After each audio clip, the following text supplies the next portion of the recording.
الحمد لله وكفى وسلام على عباده الذين اصطفى أما بعد.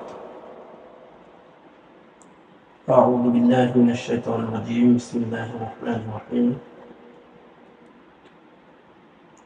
وابتغ فيما آتاك الله الدار الآخرة ولا تنس نصيبك من الدنيا وأحسن كما أحسن الله إليك ولا تبغ الفساد في الأرض إن الله لا يحب المفسدين. صدق الله العلي العظيم وصدق رسوله النبي الكريم ونحن على ذلك من الشاهدين والشاكرين. الحمد لله رب العالمين. رب اشرح لي صدري ويسر لي أمري واحلل عقدة من لساني يفقهوا قولي. رب زدني علما ربي يسر ولا تعسر وتمم علينا بالخير وبك نستعين يا مستعان. মহান রব্বে করিম আল্লাহ সুবহানাহু ওয়া তাআলার অগণিত অসংখ্য শুকরিয়া ও কৃতজ্ঞতা আদায় করছি, যিনি আমাদেরকে তার একটি প্রিয় জায়গাতে ইলমি কারণে ফিতনা ফাসাদের যুগে সকল ফিতনা ফাসাদ থেকে হেফাজত করে এই শান্তিময় একটি মারকাজে আসার, শরীক হওয়ার, খেদমতে থাকার, শরীক হওয়ার তৌফিক দান করেছেন। এই জন্য দিল থেকে শুকর আদায় করছি, আলহামদুলিল্লাহ। অসংখ্য কৃতজ্ঞতা এবং শুকর আদায় করছি যাদের চিন্তা, যাদের চেতনা, যাদের স্বপ্ন এবং পরিশ্রমে এই প্রতিষ্ঠান গড়ে উঠছে, চলছে। আল্লাহ তাআলা উত্তরোত্তর উন্নতিও দান করুন। তাদের সুস্থতার সাথে নেক হায়াত, ইলমি, আমলে, আখলাকি, দিন দুনিয়ার উভয় জগতের সফলতা ও উন্নতি কামনা করছি। আল্লাহ তাআলা জাযায়ে খায়ের দান করুন, আমিন।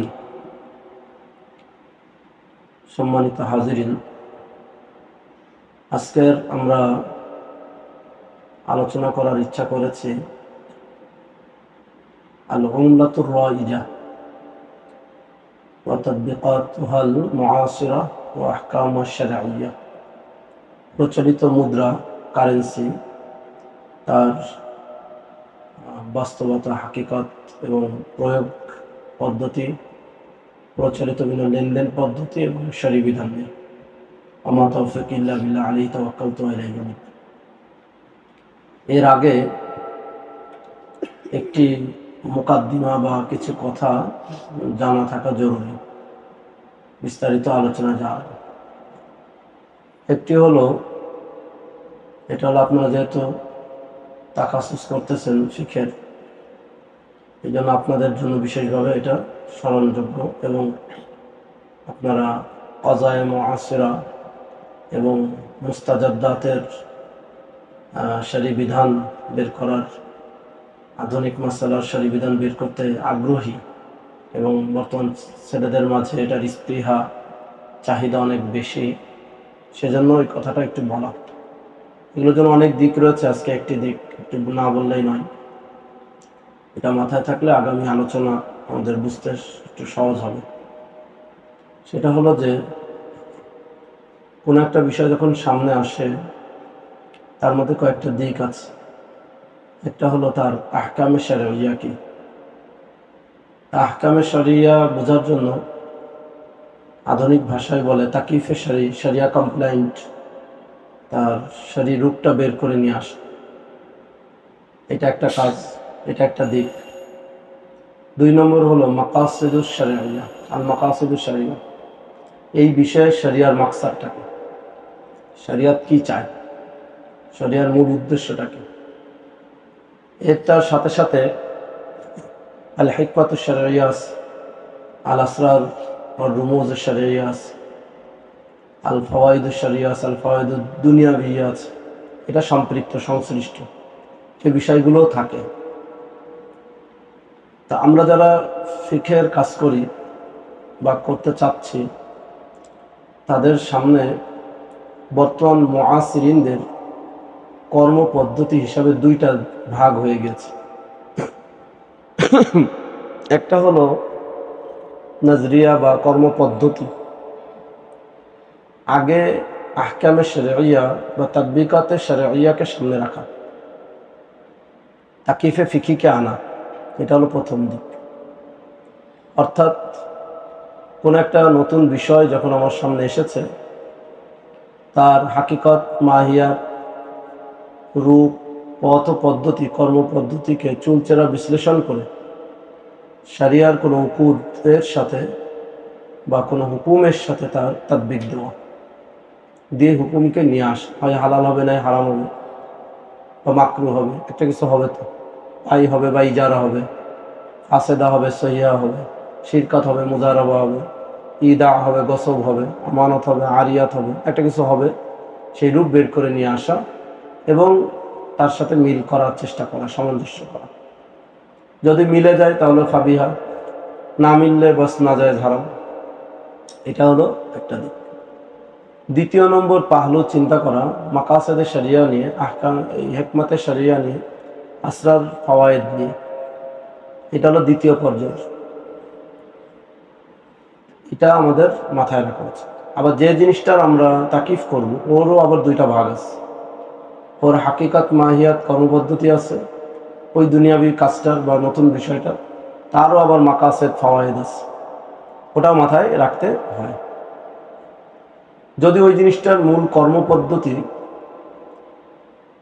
হালাল হয়, বৈধ হয়, মাকসাদ খারাপ হয়, ফাওয়ায়েদ খারাপ হয়, এটা হওয়ার কথা না। কারণ যে জিনিস হালাল হবে তার মাকসাদ, ফাওয়ায়েদ খারাপ হয়।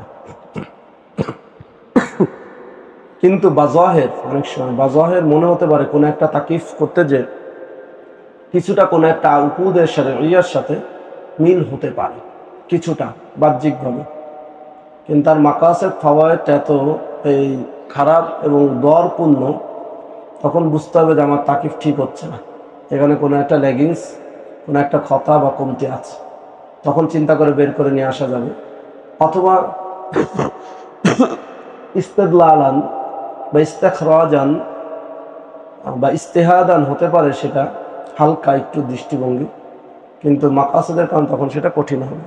যেমন আমরা ইবাদত ইত্যাদির ক্ষেত্রে, অন্যান্য ফিকহি বিষয়ের ক্ষেত্রে দেখি অনেক মাসালা দালায়েলের দিক থেকে, ইস্তেদলালের দিক থেকে মাকরু তাহরিমি হয়, কিন্তু মেজাজের শরিয়াতে সেটা মাকরু তানজিহ, মানে তাহরিমিন মেজাজ না শরিয়া। আবার অনেক মাসালা আছে ইস্তেদলালান দেখতে মাকরু তানজিহ হয়, তাহরিমি সাবেত হয় না, কিন্তু শরিয়াতের মেজাজে সেটা তাহরিমি। এটা আল্লামা শামী প্রায় রদ্দুল মুহতারের বিভিন্ন জায়গায় এটা উল্লেখ করেছেন এবং এই দিকটাও তিনি উল্লেখ করেছেন। তাহলে দুইটা দিকে আমাদেরকে রাখতে হয়, মাথায় রাখতে হয়।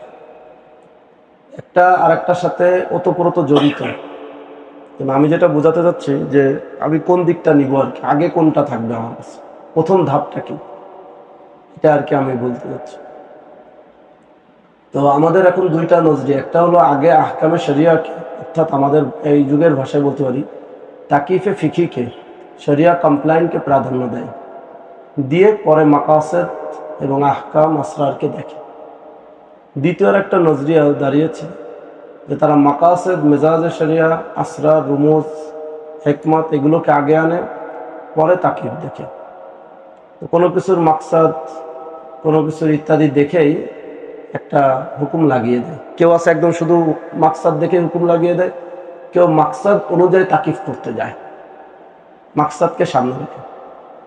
যেমন কোনো একটা বিষয়ের হুকুম বের করার জন্য আরেকটা দিক থেকে একটা নজরিয়া আছে। সেই নজরিয়া হলো যে আগে দলিলকে কায়েম করে পরে রায় কায়েম করব দলিল অনুযায়ী, তো আগে রায় কায়েম করে পরে দলিল খুঁজে দলিলের টাইনে সেদিক নিব, প্রয়োজনে কিলার কল, শ্বাস কল খুঁজে নিয়ে আসবো, আর না পাইলে কল এটাই রায়, এটা দলিল ছাড়া দলিল। কথার কথা আছে কিনা? এটা খুব রদ করেছেন শাইখুল ইসলাম তাকি উসমানী হাফিজাল্লাহ তাআলা রাআ তার কিতাব ইসলাম ও জিদ্দাত পছন্দের মধ্যে, যে এটা হলো পুঁজিবাদী বা এক কথায় মানবরচিত আইন প্রণেতাদের দৃষ্টিভঙ্গি। তারা আগে রায় কায়েম করে পরে দলিল খোঁজে। যেমন তারা চাইলো ফেসবুক বন্ধ করবে, উদাহরণস্বরূপ সোশ্যাল মিডিয়া বন্ধ করবে। এখন এটার জন্য কি করবে? তারা রায় কায়েম করে ফেলছে, এটা বন্ধ করে দিতে হবে। এবার তারা দলিল খুঁজবে পৃথিবীর কোথায় কোথায় কোন কোন দেশে সোশ্যাল মিডিয়া নিষিদ্ধ, ওইটাকে টেনে নিয়ে এসে রায় দিবে যে সোশ্যাল মিডিয়া না যায়জ। বুঝলেন এই কথা? আর একটা হলো দলিল দেখে রায় কায়েম করা, যে আমি দলিলকে বিশ্লেষণ করে আমি কি করবো, রায় কায়েম করব। তো এখানের মধ্যে অনেক সময় এমন হয় যে রায়টা সহি, পরে দলিল খুঁজলাম, খুব কম হয়, বা এখানে জাল্লাতের সম্ভাবনা বেশি, পদস্খলন এবং ভুল হওয়ার সম্ভাবনা বেশি, বিশেষ করে আমাদের শরীর বিষয়, যেহেতু আমাদের কাছে ওহি আসে না, আমাদের তবিয়াত শরিয়াত হয় না, এই যে এদের জন্য ফকিউন নফস হই নেই। যদিও এই সমস্ত নাম এখন অ্যাভেলেবেল, তো এইটা আমাদের কি হয়নি। যদি কারো হয়ে যায় তাহলে সেটা ভিন্ন কথা। যেমন ইমাম রব্বানী রশিদ গাঙ্গুই রহমতুল্লাহ আলাই ফকিউন নফস ছিলেন, মুফতি শফি রহমতুল্লাহ আলাই ফকিউন নফস ছিলেন, সেটা ভিন্ন কথা। তো যদি কারো দিল শরিয়াত হয়ে যায় তবিয়া, সেটা ভিন্ন কথা। যাদের হয় নাই তাদের জন্য অবশ্যই শরিয়াতের অনুগামী হতে হবে, অর্থাৎ কোরআন সুন্নাহ সালাফের আমল তাদের ইস্তেহাদাতের অনুগামী হয়ে তারপর রায়কে নিয়ে আসতে হবে। এটা সব ক্ষেত্রে, এটা খিলাফা সিয়াসার ক্ষেত্রেও, এটা অর্থনীতির ক্ষেত্রে, ইবাদতের ক্ষেত্রে। এখানে একটা বড় লজ্জিস আমাদের হয়ে যাচ্ছে, আমরা আগে রায় কায়েম করতেছি, রায় কায়েম করে তারপর দলিল করছি। ধরেন আমি রায় কায়েম করছি যে আজকের পরিস্থিতি বাংলাদেশে জিহাদ ফরজ আইন, আমার দিলে বলে, বাস এবার দলিল খুঁজতে থাকলাম। অথবা আমার দিলে কয় না না জিহাদ এখন নফল, এবার তার দলিল খুঁজতে থাকলাম, এটা সহি নয়। বাংলাদেশের আহওয়াল জরুফকে খুঁজে, অবস্থা বুঝে, তারপর দলিলের সাথে মিল করে আমি রায় কায়েম করি। আমি জেহেনে নিয়ে নিছি বাংলাদেশ দারুল ইসলাম, এবার যেইভাবে হোক সিপা সুপা হাসিয়া হাওয়ামেশ কোথায় কি কিলা কওল আছে তাই নিয়ে দারুল ইসলাম সাবেত করি। আবার আমি সাবেত করে নিছি জেহেনের মধ্যে বাংলাদেশ দারুল হরব, এইরকম আবার এরকম সিপা সুপা হাওয়ামেশ বিভিন্ন জায়গাতে খুঁজে দলিল নিয়ে আসলাম বাংলাদেশ দারুল হরব। এটা সহি নয় পদ্ধতি, এই পদ্ধতি কি নয়, এটা জাল্লাত থেকে মুক্ত নয়, এটা আসলাম তরিকা নয়। বুঝাতে পারছি কিনা, কঠিন লাগে নাকি কোনো? আচ্ছা লাগলে বলবেন যে বুঝে নেন। তো আসলাম তরিকা হলো আগে দলিলকে সামনে আনা, নুসুসে শরঈয়াকে সামনে আনা, সালাফের আমলকে ইস্তেহাদাতকে সামনে আনা, তারপরে আপনার আহওয়াল জরায়েব দেখা, তারপরে আপনার সেই অনুযায়ী রায়কে কায়েম করা। এটা হলো আমাদের জন্য আসলাম তরিকা। এবং আমরা যারা নবীন, আমাদের যাদের তবিয়াত শরিয়াত হয় নাই, বুঝলেন এই কথা? কেউ যদি হয়ে যান ফকির নফস, আমি তো জানি না, আবার এখন না আমি তো জানি না, বাস্তব থাকতে পারে কারো এখানে সেই প্রতিভা বা ইত্যাদি, কি জানি না, থাকতে পারে, এটা তো ছোট করে দেখার কোনো সুযোগ নেই। তো থাকতে পারে, মাশাআল্লাহ ইনশাআল্লাহ থাকে অনেক সময়, তো সেটা ভিন্ন কথা। আমরা যারা আমি আমি আমি সহ আমি আমার মতন যাদেরকে আলমারু ইয়াকি সালা নফসি, যাদের তবিয়াত শরিয়াত হয় নাই, তো তাদের দালায়েল লাগবে সব।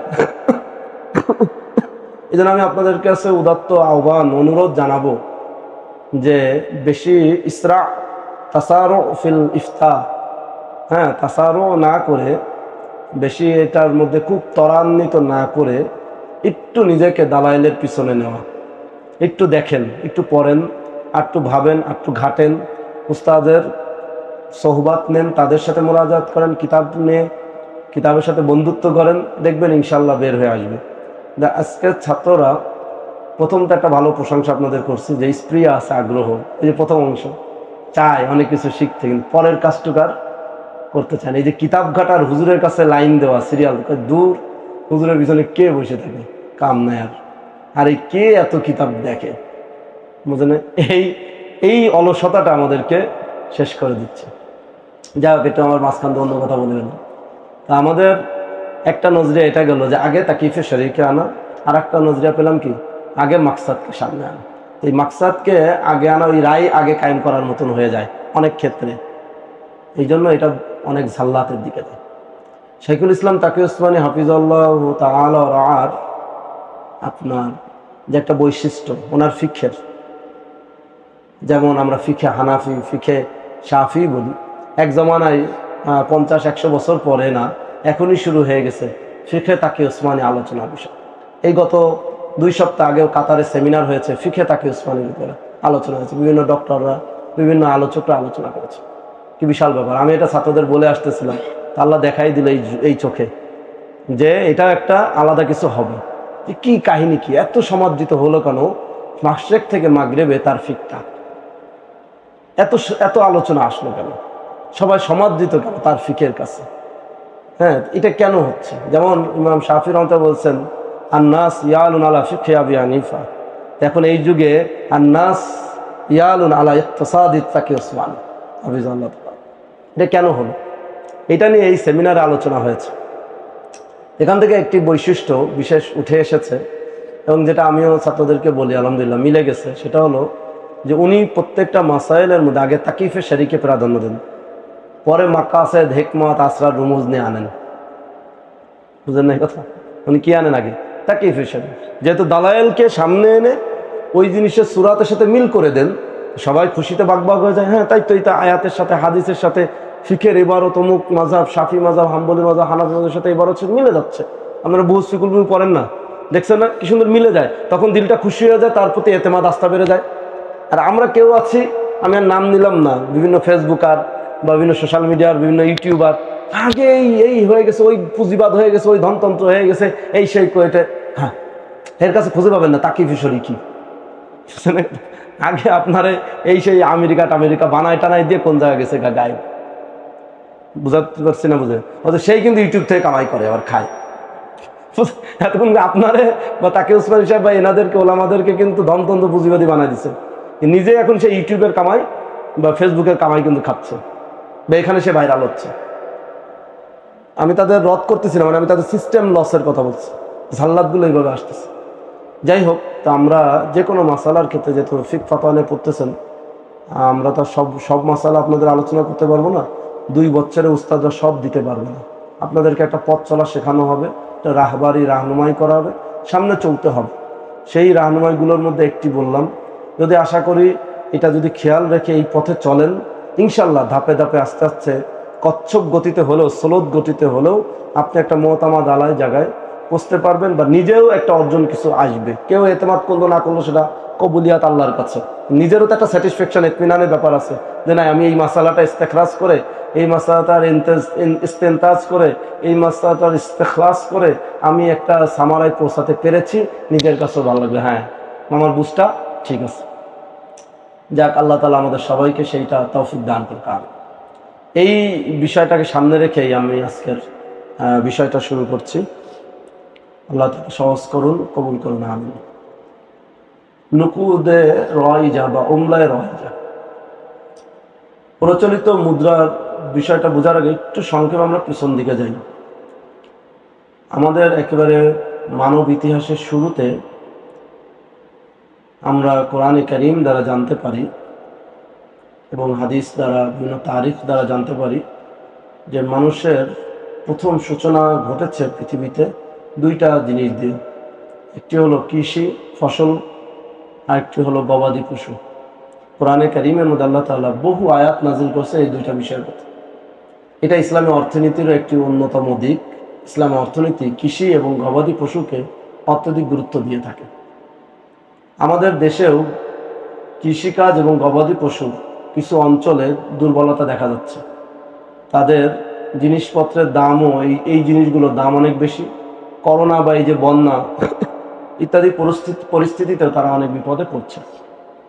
এবং বিভিন্ন দেশে, এই যে আফগানিস্তানে তারা গমের জন্য 288 কিলোমিটার খাল কেটে নতুন করে বানিয়ে নিয়ে আসছে। নতুন রাষ্ট্র নেমে আগেই কাজ করছে, অথচ রাষ্ট্রের আরও অনেক প্রয়োজন ছিল, না করে তারা এটাকে তারজি দিয়েছে আগে। 288 কিলোমিটার খাল, আমরা তো মনে করছি খাল বানাইছে দেখার জন্য, বা কলাবাগান খালের মতো, এই লেকের মতো নাকি, ঘোরার জন্য, বিনোদনের জন্য না। কিসের জন্য? কৃষির জন্য।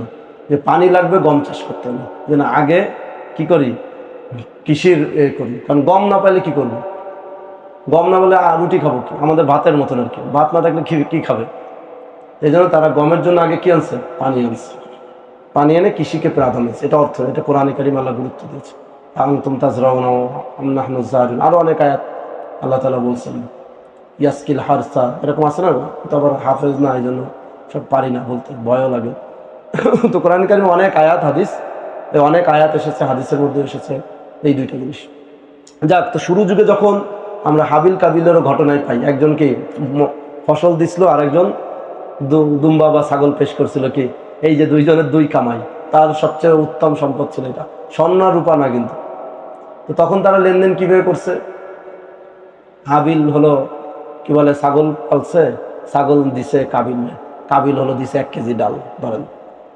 এটাকে ইংলিশে বলে বার্টার, মানে আমাদের বাংলায় আরবিতে বলে বাইউল মুকায়াদা বা বাইউস সিলাবিস সিলাই। আর একটা ইংলিশে বা আধুনিক যুগে বলে কমোডিটি এক্সচেঞ্জ। তো পণ্য দিয়ে পণ্য বিনিময় এইভাবেই চলে আসছে পৃথিবীর শুরু থেকে। একটা যুগে যে আল্লাহ তাআলা খনির মাধ্যমে জমিনের ভিতর থেকে স্বর্ণ রূপা বের উদ্গত করলেন। এটা কোন তারিখে কবে করছেন এটা সঠিকভাবে যত ইতিহাস আমি এখনো পাই না, আমি যতটুকু পড়াশোনা করছি তার মধ্যে। এই জন্য অস্বীকার করতে পার মানে এ বলছেন নাই দুনিয়ায়, বাকি আমি পাই না আর কি, এই জন্য বলতে পারতেছি না আপনাদেরকে। বাকি কবে থেকে শুরু হয়েছে এটা নিশ্চিত নয়, তবে এটা আমরা মুসা আলাইহিস সালামেরও আগ থেকে আমরা পাই। ওই যে স্বর্ণ দিয়ে গরু বানাইলো না, তাহলে বোঝা গেল। বা এরকম আমরা যে কোরআন হাদিসে যতটুকু আমরা ঘটনা বা ইত্যাদি তারিখ দেখি, অন্তত মুসা আলাইহিস সালামের আগ থেকে শুরু হয়েছে। তো যাই হোক, তাও মুসা আলাইহিস সালাম থেকে এই পর্যন্ত 5000 বছর হয়ে গেছে। এই যে আমরা বলতে পারি 5-6 হাজার বছর প্রায় হয়ে গেছে স্বর্ণরূপা শুরু হয়েছে। স্বর্ণরূপা দিয়ে মানুষ কি করতো, লেনদেন করতো। একসময় স্বর্ণরূপা দিয়ে লেনদেন করাও মানুষের জন্য জলদস্যু, এই রাস্তার দস্যু, পথের দস্যু, বিভিন্ন সমস্যা দেখা দিল। তো তখন মানুষ স্বর্ণরূপা নিয়ে লেনদেন করাটা রিস্ক মনে করলো, ঝুঁকি মনে করলো, আবার বহন করাটা সমস্যা দেখা দিল। তো কি করলো তারা, মহাজন বা যারা সয়েগের জমা সগা মানে অলংকারিক, অলংকার বানায়, বা আমাদের দেশে আরেকটা কি জানো বলে, এদেরকে কর্মকার মনে হয়, স্বর্ণকার, স্বর্ণকার, জাযাকাল্লাহ, স্বর্ণকার। এই স্বর্ণকারদের কাছে জমা দিয়ে এরা স্লিপ নিত, যে আপনি জমা রাখছে, আমানত রাখছে, ওই স্লিপটা দিয়ে লেনদেন করত, রসিদটা দিয়ে। কোনো একটা জিনিস কিনছে ওই রসিদ দিত, বা আপনি স্বর্ণটা নিয়ে নেবেন কার থেকে, ওই অমুক স্বর্ণকার থেকে, মহাজন থেকে, বা যার কাছে আমানত রেখেছে তার কাছে। এভাবেই চলে আসছে। এটা আমার মাঝখানে অনেক লম্বা কথা আছে, আমি একটু ভূমিকা স্বরূপ সংক্ষেপে বলছি। এই কাগজটা আস্তে আস্তে এতটা তাদাউল, এতটা মুবাদলা, লেনদেনে এসে গেল যে কাগজটাই কেমন যেন লেনদেনের বস্তুতে পরিণত হল, এই কাগজটা। কিন্তু এই কাগজটা দলিল ছিল কিসের, হয় আমানতের না দুইউনের। আমি স্বর্ণ আমানত রেখেছি, অথবা তাকে যদি ব্যবহারের অনুমতি দিয়ে থাকি তাহলে দুইউন বা কর্জ, কুল্লু মাজমুনিন কর্জুন, এটা ফিকের কায়দা। যেটাই জমানে থাকে সেটাই কি, কর্জ। যদি আমানত রেখে থাকি তাহলে তো আমানত, আমানত না রেখে থাকি, ব্যবহার করার জমানে দিয়ে থাকি তাহলে কি, কর্জ। তাহলে এই কাগজটা হয়তো সানাদাতুল আমানা ছিল, অথবা সানাদাতুল দুইউন ছিল। আমানতের সার্টিফিকেট ছিল, দলিল ছিল, অথবা ঋণের দলিল ছিল। এভাবে চলে আসতেছে। কাগজটা এত বেশি, এক জমানায় এটা করজ হিসাবেও দিয়ে দিত, মানুষ অনুমতি দিয়ে, কারণ ওখান থেকে ভেঙ্গে আরেকজনে দিতে হতো অল্প অংশ। পুরাটাই যে আপনি 5 কেজি রেখে আসছেন, কারণ একদিনে তার 5 কেজি মাল, মানে 5 কেজি স্বর্ণের পরিমাণ মাল কিনেন নাই, সে তো হয়তো চাচ্ছে 5 গ্রাম বা 50 গ্রাম স্বর্ণের, তাহলে তার ভেঙে দিতে হতো। এইগুলোর মধ্যে আস্তে আস্তে ব্যবহার করার অনুমতি ইত্যাদি দেওয়া শুরু হয়েছিল, মাজমুনও হয়েছিল। পরবর্তীতে এই কাগজটা যখন লেনদেনের ব্যাপকতা বাড়ল, তখন গণমানুষ এটাকে লেনদেনের মাধ্যম হিসাবে, ওয়ারাকাতুত তাদাউল হিসাবে গ্রহণ করল। এরপরে দ্বিতীয় নম্বর, সরকারিভাবেও এটা অনুমোদন পেল।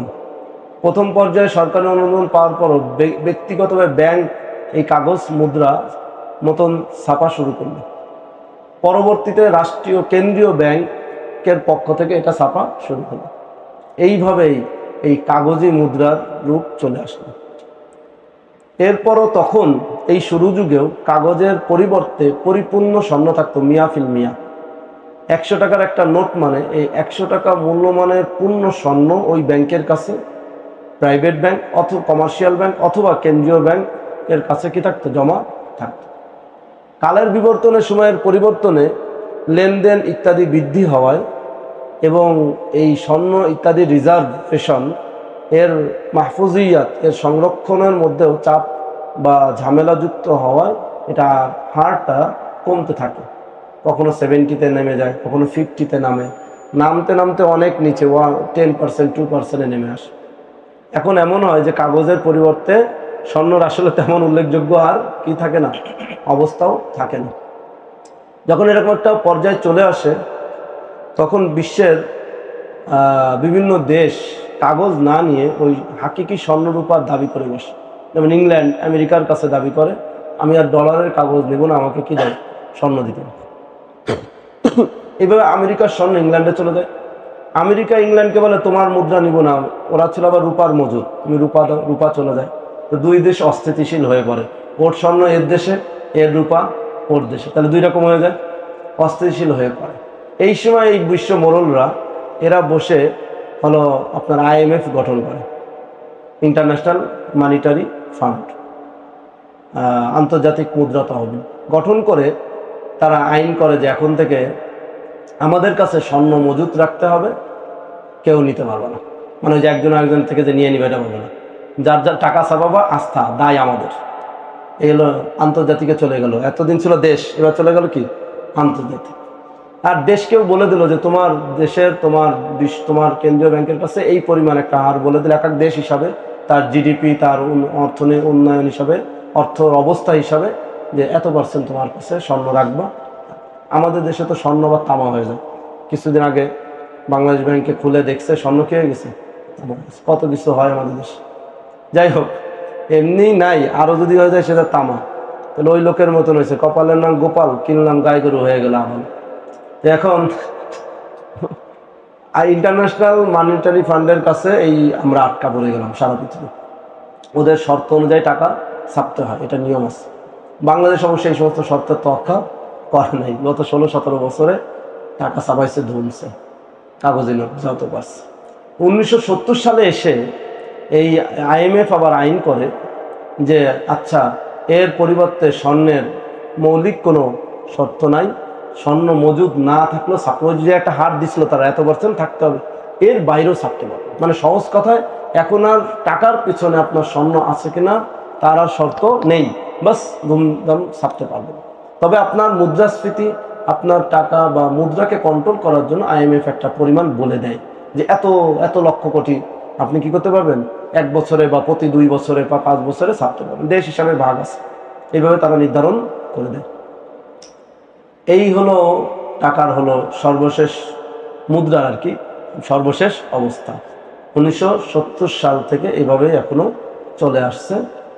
সার কথা দাঁড়ালো যে বর্তমান আমরা যে কাগজি নোট দেখি, এই কাগজি নোটের পিছনে আর কি নাই, স্বর্ণ নাই, রূপা নাই, কিচ্ছু নেই, তামাও নাই। তামা থাকলে তো একটু হয়েছিল, ফুলুসের মধ্যে থাকে না, তামা, পিতল, লোহা। হ্যাঁ, এখন আমাদের কি নাই, কিচ্ছু নেই। বুঝে নাই কথা। এই গেল হলো টাকার। এটাকে বলা হয় বর্তমানে ফিডুশিয়ারি মানি, নুকুদ ইস্তেকা, মানে আপনার আস্থার কারণে আপনি নিচ্ছেন। মানে টাকার কোনো নিজেরও কাগজের তো দাম নেই। 100 টাকার নোটকে দাম কি 100 টাকা নেবে? কেজি ধরেও তো 100 টাকা হবে না। 100 টাকার নোট যদি 1 কেজি মানে ওজনের কয়েকটা নোট জোগাড় করেন, আর পাল্লা দিয়ে 1 কেজি মেপেও কি 100 টাকায় কিনবো? মানে যদি দাম না থাকে আর কি। মানে 100 টাকার নোটটা যদি ব্যান্ড হয়ে যায়, সরকার ঘোষণা দেয়, কেজি ধরেও কি 100 টাকা দিয়ে 100 টাকার নোট কি করবে না, কিনবে না, বাঙালি দোকানেও নিব না। কি বুঝে নেই? তাহলে 100 টাকার নোটের দাম কি না 100 টাকা, চাহিদা মতো আর বাপকে দিতে বাধ্য থাকবে। কি দিতে বাধ্য থাকবে বলে না, কি দিতে বাধ্য থাকবে? স্বর্ণ। এই জন্যই তো এই আলোচনাটা করছি, স্বর্ণ। এই মাথার মধ্যে একটা সেট আপ হয়ে আসতেছে না, স্বর্ণটা এগুলো ডিলিট করে দেন, শিফট অল্টার ফরম্যাট দিয়ে দেন পুরো ব্রেন থেকে। কি বললাম তাহলে এতক্ষণ? এটার পিছনে কোনো কি নাই, স্বর্ণ নাই, রূপা নাই, কিচ্ছু নাই, কোনো কিছু দিতে বাধ্য না। তাহলে এটা কি কথা বললো, দিতে বাধ্য থাকবে? এটা দিতে বাধ্য থাকবে মানে আপনার ক্রয় ক্ষমতা দিচ্ছে, যে 100 টাকা দিলে 100 টাকা মূল্যমানের বস্তু দোকানদার দিতে বাধ্য থাকবে। 100 টাকা দিলে একটা টুপি দিতে বাধ্য থাকবে। 100 টাকা দিলে 5টা কলম দিতে কি থাকবে, বাধ্য থাকবে। 20 টাকা দামের 5টা কলম দিতে, মানে অর্থাৎ আপনি এটা দিয়ে মাল কিনতে পারবেন। কোনো বিক্রেতা যদি বলে না না আমি এই টাকা নেব না, স্বর্ণ দিতে হবে, সেটা পারবে না দেশীয় আইনে। তাকে কি দিতে হবে, না পণ্য দিতে হবে ওই 100 টাকার নোট নিয়ে। এবার বোঝা গেছে? তাহলে এক চাহিদা মাত্র দিতে বাধ্য থাকিবে, এটা কি নয়, স্বর্ণ রৌপ্য কোনো তামা পিতল কোনো বস্তুর নিশ্চয়তা নয়। এই জন্য এই টাকাটা ব্যান্ড হয়ে গেলে দেখাইলে স্বর্ণ কারো স্বর্ণ দিব না, বাংলাদেশ ব্যাংকও আপনারা দিবে না। বা এমনিও যদি আপনি বাংলাদেশ ব্যাংকে যাই, আমরা 1 লাখ টাকার বস্তা নিয়ে যাই, আমাদের কি দেন, এখন তো 1,20,000 টাকা এক ভরি, তো 1,20,000 টাকার বস্তা নিয়ে বাংলাদেশ ব্যাংকে বলুন 1 ভরি কি দেন, স্বর্ণ দেন। ওয়ালাইকুম আসসালাম। বুঝলেন? এটা কোনো সিস্টেমই নাই, আইন আন্তর্জাতিকভাবেও নাই, দেশেও এই পরিমাণ স্বর্ণ এই পরিমাণ কি, মানে কাছেই নাই, কিচ্ছু নেই। তাহলে আমাদের বর্তমান মুদ্রা সারা শুধু বাংলাদেশ না, সারা পৃথিবীতে এখন মৌলিকভাবে এই অর্থের পিছনে কি নাই, মুদ্রা নেই, মানুষের আস্থার কারণ। আর একটা এটা শব্দ, এটাকে বলে বোঝার জন্য টোকেন মানি। টোকেন মানি কীরকম, আপনাদের জামিয়ার যখন বছর শেষে মাহফিল হবে বা বছরের মাঝখানে কখন হয় কি জানি, শুরু তো হয় না, আমি তো দাওয়াত পাই না, তো জানবো না, যাই হোক শেষে, তো শেষে যখন মাহফিল হয় এই সময় ধরেন আমি আসলাম, আমারে হুজুর একটা কাগজ দিয়ে দিলে, এটা দেখাইলে খানা পাবেন, নাইলে পাবেন না। এখন এটারে কি বলে, টোকেন। এই কাগজের দাম আছে। এখন এইটা নিয়ে যদি আমি এই বাজারে ভ্যানের কাছে সারাদিন নামাজের পরে, এসব নামাজের পরে চিল্লাই, ভাই এই কাগজ বিক্রি হবে 1 প্লেট খানা পাবেন, এই কাগজ বিক্রি হবে 1 প্লেট কাচ্চি পাবেন, কিনবো? এই কাগজের কি নাই, দাম নাই, কোনো মূল্য নাই। কেউ 10 টাকা 20 টাকা 100 টাকা দিয়ে কি করবে না, যে ভাই দোকানে তো কাচ্চি পাইতে গেলে 1 প্লেট কাচ্চি 250 নিব, 350 নিব, তা আমার ভাই 50 টাকা দেন আর এই কাগজটা নেন, কিনবো? কেউ কিনবে? কারণ এই কাগজের মূল্য নেই, কাগজের পিছনে মূলত কাচ্চি নাই। এমনও তো টোকেন নিয়ে গেছেন, বলে ভাই সরি, আফওয়ান ইয়া হাবিবাতি, কাচ্চি শেষ। কি হয় কি না, এরকম মাহফিল টাহফিলে অনুষ্ঠানের শেষ। তাহলে বুঝে, এখন আপনি যদি কাঁচা, তাহলে আমার 350 ফেরত দেন, যেহেতু আপনার এটা টোকেন কাচ্চির, তাহলে 350 কি দেন, দিবে মাদ্রাসা কর্তৃপক্ষ? দিবে না। ঠিক এরকম টাকার পিছনে কোনো কি নাই, পণ্য টন্য কিচ্ছু নেই, এই জন্য এটাকে এখন বর্তমানে বলে কি, টোকেন নয়। এবার আসেন, আমরা মোটামুটি মুদ্রার শেষ অবস্থাতে আছি এখন, পরবর্তীতে পাল্টায় যেতে পারে। আল আহকাম তাতাগাইয়ারু বিতাগাইয়ুরিল আজমান ওয়াল আহওয়াল, কি কথা বোঝেন নাই? আমরা এটা চূড়ান্ত কিয়ামত পর্যন্ত বিধান, মানে এতে যাচ্ছি না, যাচ্ছি কি এখনের হাল পর্যন্ত। তাহলে বর্তমান হাল আমরা জানলাম যে টাকার পিছনে কি নেই, স্বর্ণ রূপা তামা পিতল কিছু নেই। কি আছে তাহলে? কিচ্ছু নেই, আছে হলো সেকা। কি আছে? সেকা। আমরা এই টাকাটা পকেটে রাখতেছি কিনা, 1000 টাকার নোট আছে না পকেটে আপনাদের? আর আল্লাহ, কত টেনশন মুক্ত, হ্যাপি, অনেক টাকা পকেটে, বোর্ডিংয়ের টাকা দিব, কিতাব কিনবো, পুরি মুড়ি সিঙ্গারা খাবো, কে আছে না? কি আছে? আস্থা। কি আস্থা? যে বাংলাদেশ ব্যাংক বলছে বিক্রেতাদের, এই 1000 টাকার নোট দিলে সব দিবি। এই আস্থার ভিত্তিতে আমি কি করতেছি, কিনতেছি, বা টোকেন মানির মতন আমি মনে করে নিচ্ছি। তাহলে মূলত এর পিছনে কি নাই, স্বর্ণ। আচ্ছা, এবার আসেন, আমরা যদি মূল নুসুসে শরিয়াতে যাই, তাহলে আমরা সেই যুগে কি ছিল চলতো, আমরা পাই দিনার, দিরহাম আর হলো ফুলুস। দিনার, দিরহাম, ফুলুস।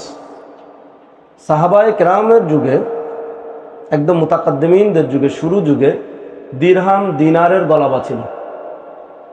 দিনার দিরহামের কি ছিল? এবং আরো আশ্চর্য হলো, দিনার দিরহামের মধ্যে দিরহাম গালেব ছিল। এটা আবার অনেকে জানি না আমরা।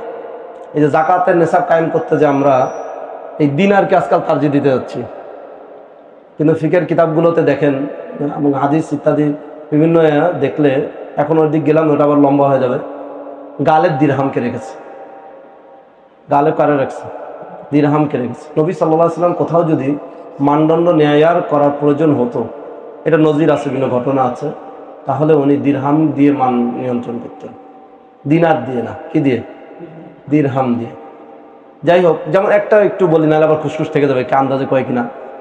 ওই এক চোরে এক চুরি করছিল, ঢাল, মিজান নুন, সামানুল মিজান আছে না, হাদিসে পড়াইছে না দাওরাই? এই সামানুল মিজান কত হবে? তো এটা দিনার দিয়েও করা যায়, দিরহাম দিয়েও। নবী ইসলাম করেছিলেন কি দিয়ে? দিরহাম দিয়ে। দিরহাম দিয়ে। তাহলে এখান থেকে আমরা বুঝি যে দিনার দিরহাম ছিল, গালেব ছিল কোনটা? দিরহাম। এবং আমরাও বুঝি দিনার তো অনেক বড় অঙ্ক, যে যুগে 1 দিরহামে উট পাওয়া যেত, আর 10 দিরহামে 1 দিনার হইতো। এবার বুঝি না, তাহলে দিনারের ব্যবহার বেশি হবে না দিরহামের হবে? যেমন আমরা 1000 নোট, আপনারা যারা তালেব ইলম ছাত্র, বেশি ব্যবহার করেন, 100 টাকার নোট বেশি ব্যবহার হয়। 100 বেশি ব্যবহার হয় না, 17, মানে ছোট অঙ্কটাই বেশি ব্যবহার হয় অর্থনৈতিক অবস্থা হিসাবে। যাই হোক, এটা আবার আর এক দিক গেলাম। তো দিনারও ছিল, দিরহামও ছিল। দিনারও ছিল, দিরহামও ছিল। এবং দিনার দিরহামের যে মূল্যমানটা নবী আলাইহিস সালামের যুগে ছিল 1-10। 1 দিনার সমান 10 দিরহাম। পরবর্তী আপনার উমাইয়া বা আব্বাসী খেলাফতে যে হয়েছিল 12, একে কত?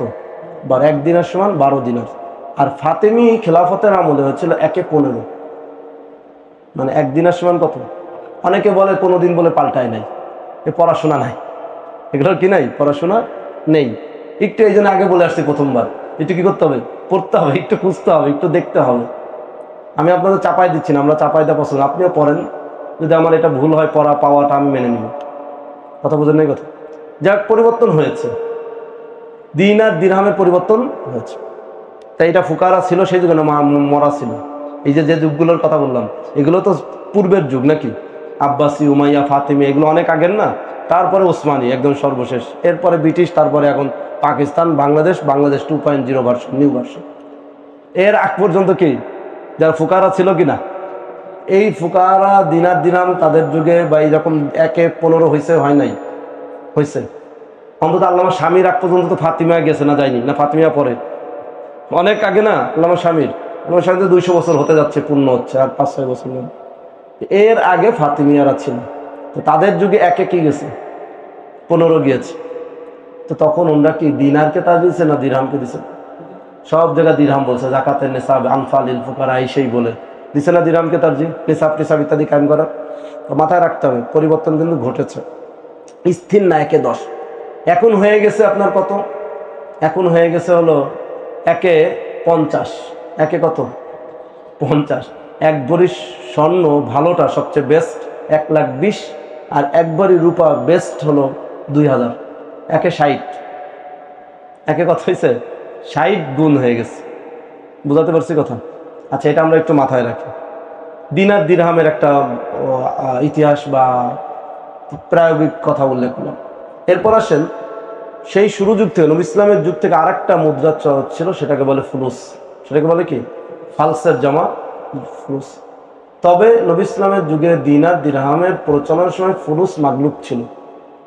একেবারে মুআমালাতে বাসিতা, মুবাদালায় বাসিতার ক্ষেত্রে ছোটোখাটো লেনদেনের মধ্যে ফুলুস চলতো, আর মোটামুটি স্বাভাবিক বা বড় লেনদেনে দিরহাম দিনার চলত। ফুলুসটা মাগলুব ছিল। মাগলুব বলতে কোন দিক থেকে, ব্যবহারিক, ইস্তেমাল বেশি ছিল না। মুতাআখিরিনদের যুগে এসে এই যে আমরা কাসানি, খানিয়া, কাজী খান, তারপরে কি সাহেবে হেদায়া, মার্গিনানি, এই যে ওনাদের মুতাআখিরিনদের যুগটা, এই যুগে এসে দিরহাম দিনার মাগলুব হয়ে গেছে, গালেব হয়ে গেছে ফুলুস। ফুলুস কি জিনিস এটা আবার বুঝেন? এটা আবার অনেকে মনে করে পয়সা। ফুলুস মানে কি নয়, পয়সা। তা পয়সা কি আবার? পয়সা বাংলায় বলে, বা যে কোনো দেশের মুদ্রার 100 বা 1000 ভাগের, ওটা পরিমাণটা বাদ দিলাম, সবচেয়ে ক্ষুদ্রতম অংশকে যদি ভাগ করা হয় সেটাকে পয়সা বলে, কোম্পানির শেয়ারের মতো।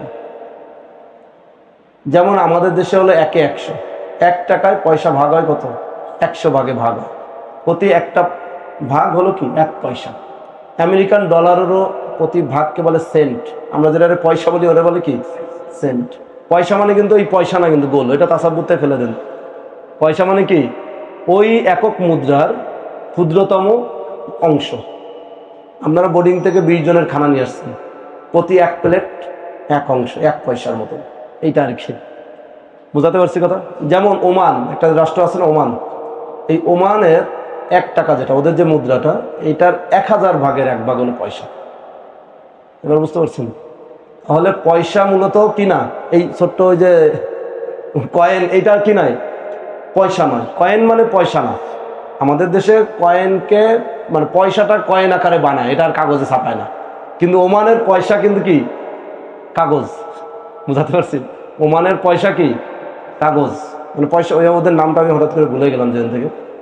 তো ওদের যে ক্ষুদ্রতম একক যেটা, এটা কি, কাগজ। বুঝতে পারছেন কথা? তাহলে পয়সা মানে কয়েন নয়, এটা একটা জিনিস আমরা। তাহলে ফুলুস হলো আপনার পয়সা নয়। তাহলে ফুলুস কি? ফুলুস হলো এক কথায় সহজে, কঠিন লাগে নাকি কোনো?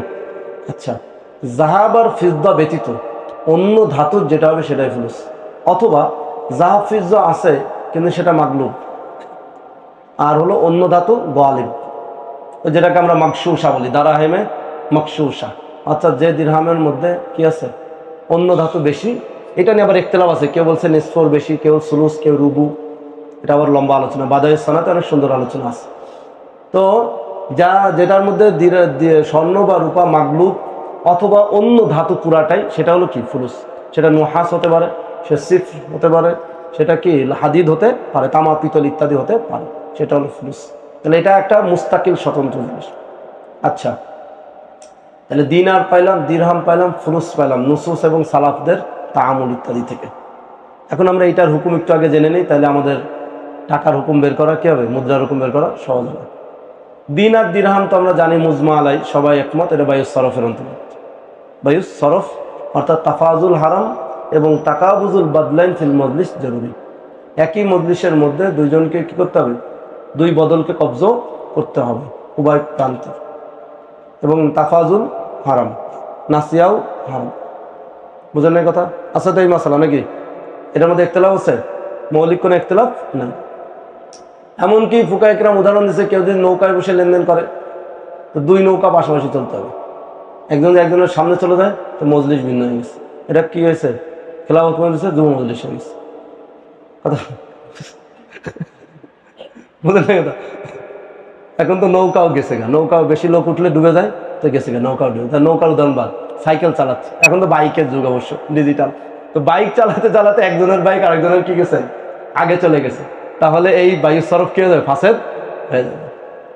দুইজন যদি ছাদ থেকে লাভ দেয়, জেনারেশন জি বলা তো অপ্রতিরোধ অনিয়ন্ত্রিত, দেখা গেলো দিল লাভ, লাল মাঠে 4টা লাভ দেয়, বায়ু সরফ করতে করতে ওরও লাভ দিতে হবে, ঠ্যাং ভাঙুক আর যাই ভাঙুক, নাহলে বায়ু সরফ বাতিল। মানে এটা একটু এর জন্য বুঝাইলাম, মানে মজলিস কি রাখতে হবে, এক থাকতে। মজলিস কয়েকটা হলে হবে না, তাতে অনেক সমস্যা, বায়ু সরফ খেয়ে যাবে, বাতিল হয়ে যাবে। এখন এটা গেল বায়ু সরফের মাসালা, কঠিন অনেক। এমনকি যদি এমন হয় যে আমি গেটের কাছে একটা স্বর্ণের কয়েন নিয়ে, দিনার বা দিরহাম নিয়ে আমি উপনীত, আমার ভাঙতি দরকার, আমার পাচ্ছি না, তা আপনার সাথে সাক্ষাৎ, আপনি বলেন হুজুর আমি ভাঙতি করে দিই, রুমে আসে নিয়ে আসি, আমারও আপনার সাথে সাথে রুমে আসতে হবে। যদি আমি ওখানে দাঁড়ায় থাকি, বায়ু সরফ কে যাবে, বাতিল হয়ে যাবে। এই বায়ু সরফ হলো এরকম জটিল বা একটু কঠিন, বা এর হুকুম হলো এমন। কথা বোঝা গেছে? দিনার এবং দিনহারের। আর হলো এরপর হলো, মানে এ করতে থাকি না, নামাজ তো এখানে হবে। আচ্ছা ঠিক আছে হুজুর। তো এরপর হলো কি আছে, ফুলুস। ফুলুসের ক্ষেত্রে মাযহাব হয়ে গেছে সার কথা তিনটা। কয়টা? তিনটা। একটা হলো ইমাম শাফি রহমতুল্লাহ আলাইহি বলেন এটা জাহাব ফিজ্জার অন্তর্ভুক্ত নয়। জাহাব ফিজ্জাকে অপর ভাষায় বলে সামানে খিলকি। সামানে মানে সৃষ্টিগতভাবে এটা সামান হিসাবে গণ্য, মাবি হিসাবে নয়। যদিও মাবি হয়, বেচা কেনা হয়, কিন্তু এর মাকামটা কি আওয়ালান সামান, সামানিয়াত, এটা সামান। তো 2 নম্বর হলো ফুলুস, যেটা উনি বলছেন যে এটা জাহাব ফিজ্জার অন্তর্ভুক্ত নয়, সামানে খিলকি নয়, এর মধ্যে সামানিয়াত নাই। আর যেহেতু সামানিয়াত নাই, এর মধ্যে রিবা নাই, তাফাজুল হারাম না হালাল, টাকা বুঝার তো প্রশ্নই নাই। মানে এক কথা, এটা অমনি কার চোখে দেখে, এমনি আমরা যদি লোহা দেখি, এমনি যদি পিতলের যে দৃষ্টিতে দেখি, মানে একটা এমনি শিলা, বায়ু শিলা বিশিলা। এই জন্য ওনার দৃষ্টিতে বাইল ফলস বি ফলসাইনি জায়েজ, এক ফলস 2 ফলসের বিনিময়ে বিক্রি কি জায়েজ। কার মতে? শাফি রহমতুল্লাহ অগায়রাদের মতে। ইমাম আহমদ মালিকও আছে, সামান্য কিছু পার্থক্য আছে ওনাদের। 2 নম্বর হলো ইমাম আজম আবু হানিফা রহমতুল্লাহ আলাই ও ইমাম আবু ইউসুফ রহমতুল্লাহ আলাই, ওনাদের মতে ফলস বিল ফলস এটা সামানে খিলকি নয়, সামানে খিলকি নয়, সামানে উরফি বা সামানে ইস্তেলাহি। তবে সামানে উরফিয়ে খস, অর্থাৎ আকেদাইন যদি এটাকে সামান মনে করে তাহলে সামান, আকেদাইন যদি সামান থেকে বের করে দেয় তাহলে সামানটা বের হয়ে যায়। এখন আকেদাইন যদি বলে যে এটা সামান না, এটা সিলা, তাহলে 1 ফলসের বিনিময়ে 2 ফলস 3 ফলস বিক্রি জায়েজ। আর আকেদাইন যদি বলে যে না এটা কি না, সিলা নয়, এটা সামান, তাহলে 1 ফলসের বিনিময়ে 2 ফলস বিক্রি কি নেই, জায়েজ নেই। কারদের মতে? শাইখাইনের মতে। তাহলে ওনাদের মতে বোঝা যাচ্ছে আকেদাইন আকদ করার সময় যা তাসাব্বুর করবে, যা বলবে, শর্ত করবে, তাতেই হয়ে যাবে, এখানে কোনো বাধ্যবাধকতা নাই। এখন আমি আর আপনি দুইজন মিলে 100 টাকার নোট তাসাব্বুর করলাম যে এটা কি কাগজ, কাগজ কিনতেছি, বুঝেছে, আমার এই কাগজের দাম এত, 200 টাকার ওই গোল্ডেন কালারের টাকা দিতে হবে, বুঝলেন এই কথা। তা আপনিও রাজি হইলেন, বাস কিনলেন। তা শাইখাইনের মতে কি, একটা উদাহরণ আর কি, ফলস সের বিনিময়ে ফলস 2 ফলস কে জায়েজ। এই যদি কি বলে আকেদাইন বলেন। ইমাম মোহাম্মদ রহমতুল্লাহ এখানে এসে বিপরীত, উনি বলেন এটাও সামানে উরফি বা উরফি আম্মা, আম মানুষের, জনমানুষের, গণমানুষের মতের দ্বারা, তাদের সম্মতি, তাদের ঐক্যমতের দ্বারা এটা সামান হিসেবে পরিণত হয়েছে। আর এখনকার যুগে আমাদের তো হুকুমত যোগ হবে, সরকার রাষ্ট্র ব্যবস্থার দ্বারা এটা মজবুত সামানে কি হয়েছে, পরিণত হয়েছে। অতএব আকেদাই নিজেরা দুইজন মিলে এটা কি করতে পারবে না, সামানিয়াত বাতিল করতে পারবে। এর সামানিয়াত যেরকম উর্ফে আম দ্বারা সাবেত হয়েছে, এর সামানিয়াত বাতিল হবে কিসের দ্বারা, উর্ফে আম দ্বারা।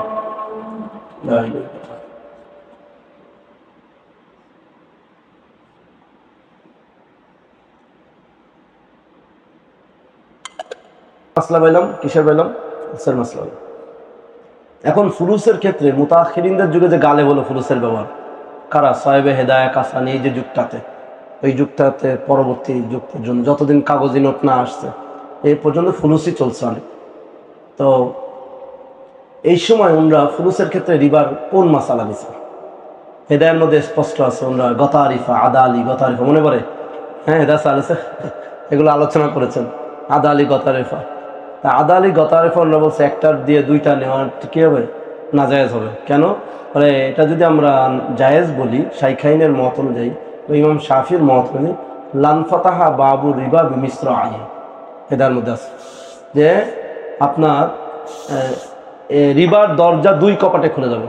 আগের কালে দরজা হতো দুইটা কপাটওয়ালা, দুই কপাট খুলে যাবে নাকি, পুরাটাই খুলে যাবে। এখন তো দরজা এক কপাট, ঠিক আছে, এখন দরজা এক কপাট না, আগে ছিল দরজা কি দুই কপাট। গ্রামগঞ্জে এখন অনেক জায়গা আছে, অনেক জানলা দেখা যায় আমরা, তো দুই কপাটে খুলে যাবে নাকি, মানে রিবা রিবা হওয়ার জন্য আর কোনো প্রতিবন্ধকতা মামানে থাকবে না। থাকবে কি, এখন তাহলে 1 টাকায় যদি 2 টাকা কেনা বেচা জায়েজ হয়, তাহলে তার রিবা বলতে এই যুগে, অন্তত এই যুগে কেউ আর 1 কেজি স্বর্ণ দিয়ে 2 কেজি স্বর্ণ এরকম কি করে না, সাধারণত খুব কম কেনে, খুব কম, মানে লাখে হাজারে একজন, কিন্তু টাকা দিয়ে তার টাকা বেশি কম বেশি নেওয়া হয়। এই যুগে দেখা গেছে তাহলে আর রিবার কিছু, আমরা আদা আলী গতা রেফার মধ্যে নাজায়েজ ফতোয়া দিয়েছেন। ইমাম মোহাম্মদ রহমতুল্লাহ মাওকিফকে তারজি দিয়ে এটাকে অন্য করেছে। ওই যে বললাম যুগ অবস্থাও কি রাখতে হয়, খেয়াল রাখতে। এবার আসেন আমাদের টাকার ব্যাপারে, বা মুদ্রা, যে ডলার, রিয়াল, তারপরে টাকা, রুপি, গিল্ডার, বিভিন্ন দেশে বিভিন্ন যে মুদ্রা চলতেছে, এর কি অবস্থা হবে এ ব্যাপারে মুআসিরিন ওলামায়ে কেরামের 3টা মাওকিফ আছে, 3টা অবস্থান। এক অবস্থান ইমাম শাফি রহমতুল্লাহ আলাইহির মতের মতন মত নিয়েছেন, তারা বলেন 1 টাকা দিয়ে 2 টাকা, 1 ডলার দিয়ে 2 ডলার কেনা বেচা জায়েজ। এই মতটি নিয়েছেন কে, এই মতটা নিয়েছেন হলো আহমদ রেজা খান বেরলভী। আহমদ রেজা খান বেরলভিয়াদের ইমাম যিনি, উনি এবং বাজ আলেম, এটা সাজ নাদেরের মতো। এটা একেবারে এটার দ্বারা কি হয়ে গেছে এই যুগে, আর ওইখানে তো বিমিশ্রা আইয়ার, এখন বিল্ডিং সহ, দরজা সহ না। আদালি গতালিফার যুগে তো দিরাম দিনারও ছিল, বুঝাতে পারছি কিনা, ওই সময় স্বর্ণদের স্বর্ণর কেনা বেচাও ছিল। এমন তো ছিল না আমাদের মতন ব্যাংক, বিমা ইত্যাদি যে খালি টাকা দিয়েই টাকা, কি ছিল না। তাহলে আমাদের যুগে কি বলতে হবে, দরজা খোলে নাই, বিল্ডিং সহ বাসায় নিয়ে গেছে, বন্যা, ফেনীর বন্যা হয়েছে, হবে রিবার কোনো অস্তিত্ব থাকবেই না, রিবা শব্দই দুনিয়ার দিয়ে বন্ধ করে দিতে। আচ্ছা গেল এটা, ওইটা বড় বিপজ্জনক ফতোয়া বা মত।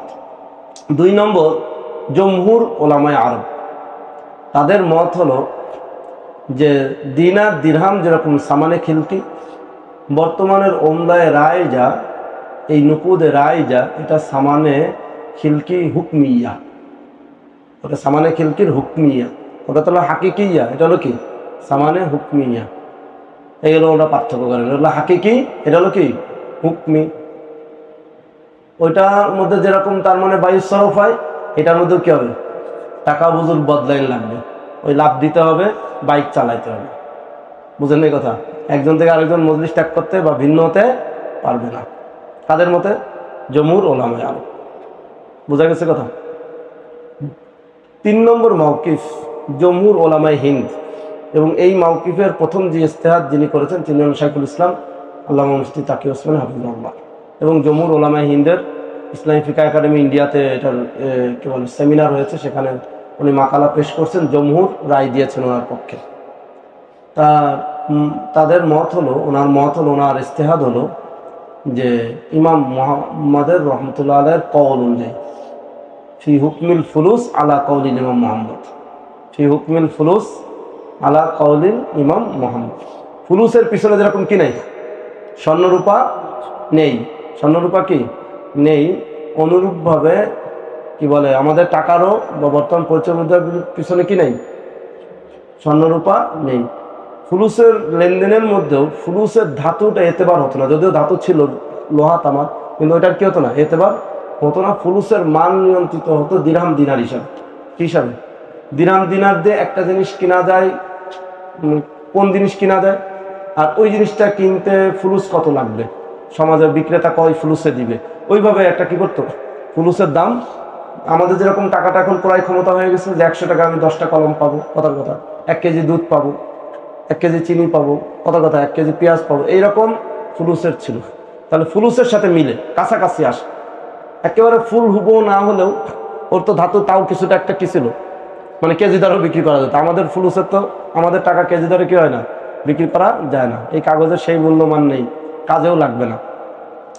তো তারপরও মান ব্যবহারের দিক দিয়ে আকরম লিল ফুলুস বিখিলাফি দিরহাম দিনার, দিরহাম দিনারের তুলনায় ওইটার যে হুকমি ধরার থেকে ফুলুসের ধরা বেশি আকরব না, ফুলুসের ধরা বেশি কি আকরব। বুঝেন এই কথা?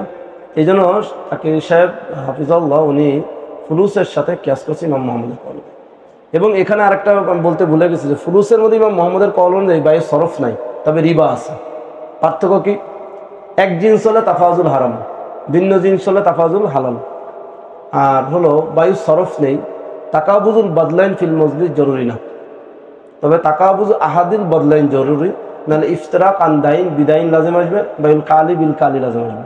অর্থাৎ দুইটাই যদি বাকি থাকে তাহলে তো বাইল কালি বিল দুইটাই কালা কালা, সাদা সাদা না, বুঝলেন? দুইটাই বাইল দাইন বিল দাইন লাজেম আসে, আর এটা জায়েজ নেই। এই জন্য একটা কমপক্ষে কবজ হওয়া লাগবে মজলিসের মধ্যে, আর একটা মুয়াজ্জাল না হতে হবে।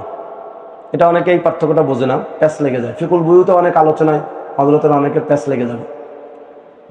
আর একটা কি না, তাকাবুজুল বদলাইন ফিল মজলিস কি নয়, জরুরি নয়, তবে মুয়াজ্জাল হতে পারবে। তার মানে কি, ওই যে গেটের কাছে আমি ভাঙতি করতে দাঁড়াইলাম, ভাই 100 টাকা কি করে দেন বা 500 টাকা ভাঙতি করে দেন, আপনি বলেন হুজুর দাঁড়ান আমি রুম থেকে আসতেছি, মুয়াজ্জাল করেন নাই। এই যে রুম থেকে আসতে, এটাকে আজাল বলে না, এটা এই যে একটু সামান্য সময় মুহূর্ত, এটা বলবে জায়েজ। কিন্তু যদি সরফ হয় তাহলে এটা জায়েজ হবে না। বোঝা গেছে কথা? ইমাম মোহাম্মদ রহমতুল্লাহ কওল যে ফুলুসে যদি এটা ধরি, মানে এই হুকুমটা, তাহলে আমাদের টাকার মধ্যেও মুয়াজ্জাল হওয়া না হলে হবে, জায়েজ হবে। তাহলে আমাদের এইরকম ভাঙতি করা করে কি হবে? তবে হানাফিয়াদের মধ্যে আবার মুতাআখিরিনদের মধ্যে ইখতিলাফ হয়ে গেছে। ইমাম তাহাবী রহমতুল্লাহ এবং ইমাম কারাকি রহমতুল্লাহ মধ্যে ইখতিলাফ হয়েছে। ইমাম তাহাবী রহমতুল্লাহ বলেছেন এক জিন্সের মধ্যে হলো তাকাবুজুল বদলাইন ফিল মজলিস লাগবে, এক জিন্স হলে, বুঝলেন এটা? আর ইমাম কারাকি রহমতুল্লাহ বলছেন লাগবে না, এবং ইমাম কাসানি রহমতুল্লাহ ইমাম তাহাবীর কওলকে তারজি দিয়েছেন এক জিন্সের ক্ষেত্রে। এবং শাইখুল ইসলাম তাকে ওসমানী হাফিজাহুল্লাহর মাইলান এই দিকে, কোনটা, এই ইমাম তাহাবী বা কাসানি যেটাকে তারজি দিয়েছেন, অর্থাৎ তাকাবুজুল বদলাইন ফিল মজলিস লাগবে কোন ক্ষেত্রে, এক জিন্স হলে। বুঝতে পারছেন কথা? যাকে এটা আবার ফিকুল বইয়ের মধ্যে বিস্তারিত উনি আলোচনা করছেন। তাহলে আমাদের টাকার এই এক জিন্স হলে আমরা পেলাম খোলাসা কি, যে তাফাজুল হারাম আর হলো তাকাবুজুল বদলাইন ফিল মজলিস জরুরি। তবে কেউ যদি করে ফেলে, ওই ইমাম কারাকির মত অনুযায়ী তারা বলা যাবে না আকাল তার রিবা, বোঝেন কথা? বা তুমি একেবারে রিবা করে বেলাইছো, সুদখোর ঘুষখোর ফাসেক ফুজ্জার, এটা বলা একটু কি হবে, মুশকিল হবে। এখন আসেন আমরা কোন মাওকিফ নেব, ওনার এই ইস্তেহাদ ফি হুকমিল ফুলুস আলা কওলিল ইমাম মুহাম্মদ দিব না জমহুর উলামায়ে আরবেরটা নেব? এখানে আমরা বিভিন্ন তাদবিকাতে আমালিয়াতে দেখি জমহুর উলামায়ে আরবের মত নিলে অনেক মুশকিল হয়, বা ওখানে অনেক জাল্লাত তাসামু করতে হয়, তাসাউল করতে হয়, নিজেদের উসুল রায়ের উপর থাকা যায় না। যেমন আন্তর্জাতিক লেনদেনের ক্ষেত্রে আমরা যদি এক দেশ থেকে আরেক দেশে মুদ্রা ট্রান্সফার দেখি, পাঠানোর, যে আমি ধরেন সৌদি আরবে থাকি, ওখান থেকে আমি 1 লক্ষ রিয়াল বাংলাদেশে পাঠাবো, বাংলাদেশের মানুষ তার রিয়াল হবে না, কি নিবে, টাকা নিবে। এখন এই রিয়ালটা বাংলাদেশে টাকায় আসবে, তার 2 সুরাত হতে পারে। এক সুরাত হলো ওই দেশে আমি রিয়াল দিয়ে দিব একজনের হাতে বা ব্যাংকে, সে বাংলাদেশে সে রিয়ালকে টাকায় পরিণত করে আমার যে মানে নমিনি বা আমার যে উকিল আছে তাকে কি করবে, টাকায় দিবে। পরিবর্তন হবে কোথায় এসে, বাংলাদেশ। আর এক সূরাত হলো না, সৌদিতে বসে এই রিয়াল বাংলা টাকায় কনভার্ট হবে, এক্সচেঞ্জ হবে, মোবাদলা হবে, হয়ে সেই বাংলা টাকাটা আসবে কোথায়? বাংলাদেশ। যাই হোক, আসবে তো বাংলায়। এখন আমরা যদি দেখি যে সৌদি আরবে বসে রিয়াল বাংলা টাকায় পরিবর্তন হচ্ছে কোনো মানুষের হাতে অথবা ব্যাংকের মাধ্যমে, তো ওখানে বসে রিয়ালের পরিবর্তে বাংলা টাকা হাতে দেওয়া হয় না। ওই দেশের লোকও দেয় না, আর কে দেয় না? ব্যাংকও দেয় না। বরং ওই লোক বাংলাদেশে তার বন্ধু বান্ধব বা আত্মীয় স্বজন আছে, ভাই বেড়াদার, ফোন করে বলে দেয়, ও বিকাশ করে দেয় বা হাতে হাতে দিয়ে দেয়। আর ব্যাংকে আসে, ব্যাংকও কি দেয়? টাকা দিয়ে দেয়। রিয়ালকেও এই দেশে বসে পরিবর্তন বা এটা দেয়া দিই হয় না সাধারণত। তো এখন ওই দেশে তাইলে মোবাদলা হচ্ছে, রিয়ালের পরিবর্তে টাকা কেনা বেচা হচ্ছে কোথায় বসে? সৌদিতে বসে। ঠিক আছে কথা? তাহলে সৌদিতে বসে যখন রিয়ালের সাথে টাকার লেনদেন হচ্ছে, তখন তাকাবুজুল বদলাইন ফিল মজলিস কি আছে? কে? নেই। কারণ রিয়াল আমি তো দিলাম ব্যাংকে বা ওই আমার ব্যক্তিকে, সে আমাকে কি দেয় নাই? 1 লাখ রিয়ালে বাংলাদেশি ধরেন টাকায় 32 লাখ টাকা হবে। 32 লাখ টাকা আমার হাতে দেয়, ওই ব্যাংকে থাকেও না, ওই ব্যক্তিরও হাতে থাকে। কারণ সৌদিতে লাখ লাখ টাকা দিয়ে কী করবে? ওখানে তো চলবে রিয়াল, আর নাহলে ডলার, এই টাকা দিয়ে চলবে না, খুব কম চলে আর কি। তাহলে স্বাভাবিক লেনদেন এটাই হচ্ছে। তাহলে এখন আপনি যারা বায়ু সরব বলেন, জমহুর উলামায়ে আরব, এবং আরব দেশেই তো করতেছে, তারা কি বলবেন? তাকাবুজুল বদলাইন ফিল মজলিস নাই তো, তাহলে এই বাই বাতিল। আর বাতিল হলে তো সব বাতিল, লেনদেন বাতিল, এরকম ব্যাংকে টাকা পাঠানো, তাহলে মানুষের খাওয়া দাওয়া সব বাতিল। আর বাইয়ে বাতিলে তো এটা মিল্কিয়াত সাবেত হয় না, বুঝলেন? আর ফাসেদ হলেও তো মিল্কিয়াত হলে লাভ হালাল হবে না, যদি ফাসেদেও আসি, অনেক রকম সমস্যা না। এখন তারা বলে কি, এই ক্ষেত্রে একটু তাসামু করবো, আমরা কি করবো? তাসামু করবো, যেহেতু বিশ্বাস জরুরতে হাজতে সাদিদা হয়ে গেছে, এইভাবে সারা লেনদেন করা এখন এইভাবে সম্ভব না যে 1 লক্ষ রিয়ালের বিনিময়ে 32 লাখ টাকা ওরে বুঝাই দিব, ও আবার কবজ করে কি করবে? একে দিবে, এ আবার এই টাকা বাংলাদেশে পাঠাবে, এরকম কি না? এভাবে আন্তর্জাতিক লেনদেনও হয় না। এই জন্য তাসামু করবো আমরা চাই।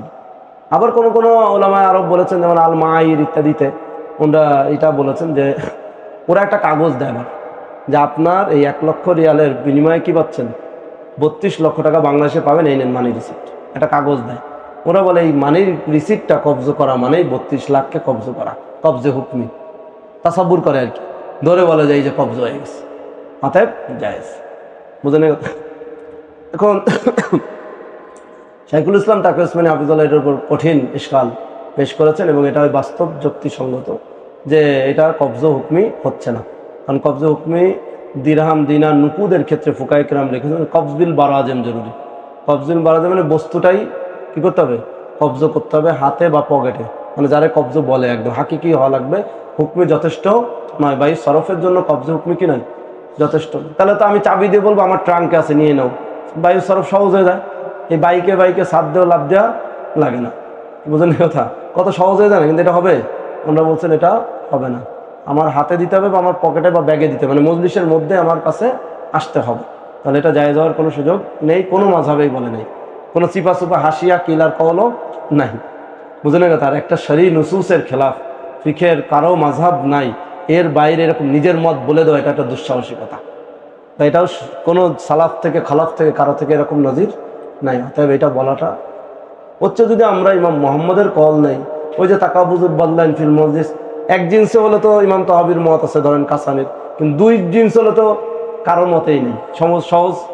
তাহলে ইমাম মুহাম্মদের মত অনুযায়ী যদি রাহিমাহুল্লাহর মত ফুলুসের হিসাবে যদি আমরা এই উমলাকে নেই, তাহলে আমাদের এইখানে আর এই তাসামু করা লাগে না, সালাফ খালাফ থেকে বের হয়ে যাওয়া লাগে না।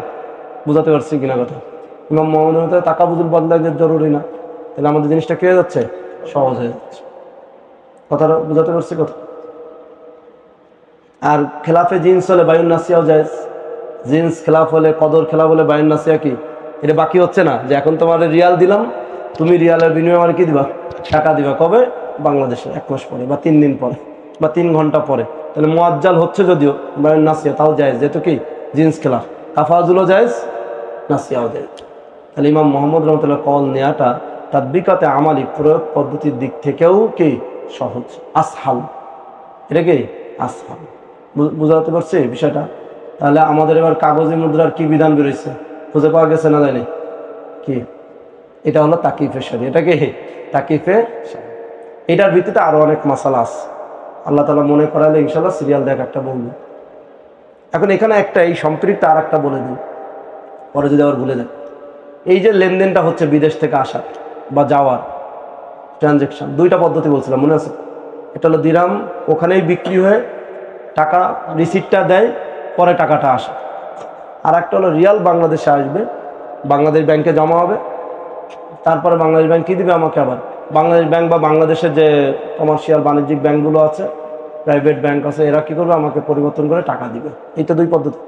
এক্ষেত্রে এক মাসালা হলো আবার খেয়াল করার, যে যদি ওখানে বসে বেচা কেনা হয় অথবা কর্জ হতে পারে, বেচা কেনা করলাম না, কী দিলাম তোমার রিয়াল ধার দিলাম, তুমি আমার রিয়ালের পরিবর্তে কী দিবা, রিয়াল দিবা, কথার কথা আর কি। তো ওইখানে যদি আমি বলি যে টাকার রিয়ালের পরিবর্তে কী দিচ্ছি তোমাকে, টাকা, ওই যে কবজে হুকমি টুকমি বা এইভাবে যদি ধরে নেই, বেচা কেনাই হয়েছে, কি রিয়ালের পরিবর্তে টাকা, তাহলে তো বাই হলো, খরচ দেওয়ার আর কি নেই, সুযোগ নেই। কথা বুঝতে পারছে? তো যেহেতু দুই জিন্স কম বেশিতে কি জায়েজ, এক রিয়ালে 32 টাকা, কম বেশি হয়েছে না, একে 32 তাফাজুল জায়েজ। এখন যদি 33 বিক্রি করি, 35 বিক্রি করি, এক রিয়ালে 300 বিক্রি করি, ফিনফসি ফিকের দৃষ্টিতে জায়েজ। 1 কেজি গম দিয়ে যদি 100 কেজি ধান নেই, না জায়েজ হবে না জায়েজ হবে? জায়েজ হবে। বলতে ওটা বোকা, সেটা পরের কথা, জায়েজ তো হবে। আবার গবানে ফায়েস টায়েসের মাসলা আছে, ওটা ভিন্ন, কারণ ওগুলোর থেকে মুক্ত। কোনো গবানে ফায়েসও স্বেচ্ছায় দুইজন একেবারে খুব খুশি খুশি 1 রিয়ালে কি দিচ্ছে, 300 টাকা দিচ্ছে, 1 রিয়ালে 3 কোটি দিচ্ছে, কথার কথা। যদি কোনো মানে এরকম কেউ করে, কি হবে, জায়েজ হবে। তবে রাষ্ট্রীয় যে আইন আছে, এই আইনটা যদি খেলাফে সারা না হয়, তাহলে সেটা মানা কি ওয়াজিব। তাসাররুফুল ইমাম মানুতুন আলাল মাসলাহা, ইমামের তাসাররুফ উম্মাতের জনগণের মাসলাহাতের উপর নির্ভরশীল, এটার ভিত্তিতে বৈধ হয়, ওয়াজিব হয়, ওয়াজিব বলছেন ফুকাহায়ে কেরাম। তাহলে এখানে যে সরকার আইনটা করতেছে, যে সরকার নির্ধারিত বা কোনো দেশের কেন্দ্রীয় ব্যাংক নির্ধারিত রেটের বেশিতে কি করা যাবে না, লেনদেন করা যাবে না, তাহলে সেটা মানাটা কী হবে, ওয়াজিব হবে। এখন বলবেন এখানে কি মাসলাহাত আছে, বলে মাসলাহাত আছে। মাসলাহাত হলো এটা, যদি মানুষ এরকম নিজের থেকে বাড়াতে থাকে যা ইচ্ছা তাই, ওই 1 রিয়াল যদি 300 টাকা করে, তাহলে পৃথিবীর অর্থ ব্যবস্থা দুমড়ে মুছতে যায়। মানুষ এটাকে হিলা বানায় বা এটার একটা পদ্ধতি বানায়, সব আলাদা মানে মুদ্রাস্ফীতি ইত্যাদি, এটা আবার অনেক কথা হয়ে যাবে, মানে সব কিছু কী যাবে, আপনি নিজেই বুঝেন 1 রিয়াল দিয়ে 300 টাকা এ হয় নাকি, বোঝেন এই কথার কথা, এটা অনেক বড় ক্ষতি হয়ে যাবে। কথা বুঝতে পারছেন? যেখানে পয়সায় ক্ষতি হয়ে যায়, সেখানে আরও ক্ষতি হয়ে যায়, 1 টাকাতেও অনেক বড় ক্ষতি হয়ে যায়। তাহলে এই দিক বিবেচনায় দুই জিন্স, দুই দেশের তারা এখন আমরা ধরছি কি দুই জিন্স, তো দুই জিন্সের যদি তাবাদলা করে, মুবাদলা করে, তো কম বেশি ফিনফসি জায়েজ, ফিনফসি জায়েজ, কিন্তু ওই সরকারি আইন হিসাবে কেমন না জায়েজ হবে না, মাত্র তারিল্লা। কথা বোঝা গেছে? বিষয়টা ক্লিয়ার? যদি কেউ করে ফেলে, তারা বলা যাবে না আকাল তার রিবা। কেউ যদি 1 রিয়াল দিয়ে 35 টাকা দেয় মজলিসে বসেই, খরচ না, কিন্তু এটা কোন হিসাবে, বাই বলতেছি, কিন্তু ভালো করে বুঝে নেওয়ার, আর একটার সাথে আর একটা মিলায় না, কি চলতেছে হালাত, বাই অবস্থায় যদি 1 রিয়ালের রেট আছে 32 সরকারি রেট, কিন্তু যদি 33, 34, 35-এ কেনাবেচা করে, এটা কি বলা যাবে না, রিবা বলা যাবে না, কারণ দুই জিনিস খেলাফ হয়ে গেছে। ফাবিউ কাইফাশিত জাক্তালাফাল নওয়ান, ফাবিউ কি স্পষ্ট নবী ইসলাম বলেছেন, যখন জিন্স ভিন্ন হয়ে গেছে, যেমন ইচ্ছা তেমন বিক্রি করবে, কম বেশিতে বিক্রি করতে। কথা বুঝে আসছে কথা? তবে সরকারি রেটকে কি করা উচিত, এই যুগের হিসাবে খেয়াল করা উচিত, সেই হিসাবে কম বেশি করা যাবে না। এটা গেল কি ক্ষেত্রে, বেচা কেনা ক্ষেত্রে। আর যদি সূরা এমন হয় যে ওখানে 1 লক্ষ রিয়াল দিয়ে দিলাম, ওইখানে আমার তার বিনিময়ে 32 লাখ টাকা দিবে না, কবজে হুকমিও দিবে না, হাকিকেও দিবে না, বরং আমি ওটা করজ দিয়ে দিছি, সে তাসারুফ করবে, বাংলাদেশে আমাকে পরিবর্তে কি দিবে, টাকা দিবে। তাহলে বিষয়টা এমন দাঁড়াচ্ছে যে বাংলাদেশে মূলত সে রিয়ালই দিতে বাধ্য, আসার পরে বাংলাদেশে সে রিয়ালের পরিবর্তে কি দিতে যাবে, করজের ইস্তেদলাল করবে। মানে করজ একটা দিয়ে আরেকটা কি করা যায়, যদি উভয় পক্ষ রাজি থাকে। তার কায়দা হল আল কুরুস তুকজা বিআমসালিহা, এটা একটা মূল নীতি। আল কুরুস তুকজা বিআমসালিহা, কুরুস কি করতে হয়, তার সম মূল্য মানে পরিশোধ করতে হয়, সম জিনিস করতে হয়, বা ওই যে মিসলি সাহেলে মিসল দিতে হয়, কিমতি সাহেলে কিমত দিতে হয়, অথবা মিসলি সাহেব যদি উভয়জন সম্মত হয় সেখানে অন্য কোনো শরিয়ার সমস্যা না থাকে, তাহলে ওই মিসেলের কিমত পরিমাণ কিমত দিতে হবে। এটা হলো মূল কায়দা। তাহলে 1 লক্ষ রিয়ালের কত দিতে হবে? 32 লাখ টাকায় দিতে হবে। এখানে ক্রুজ হয়ে গেছে, এই জন্য এখানে আবার কম বেশি করার কি নেই, কারণ এখন ক্রুজ হয়ে গেছে। এখানে বাই ধরে যাওয়ার কি করবেন সেটা সুযোগ নেই। বোঝা গেছে কথা?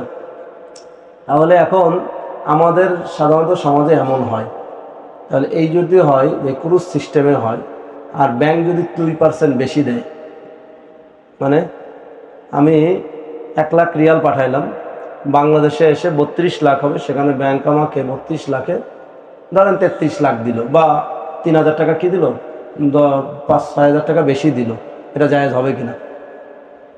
বুঝলেন? এটা জায়েজ হবে? হবে না, কারণ ক্রুজ তো ওর কাছে তো ক্রুজ হয়ে আসছে।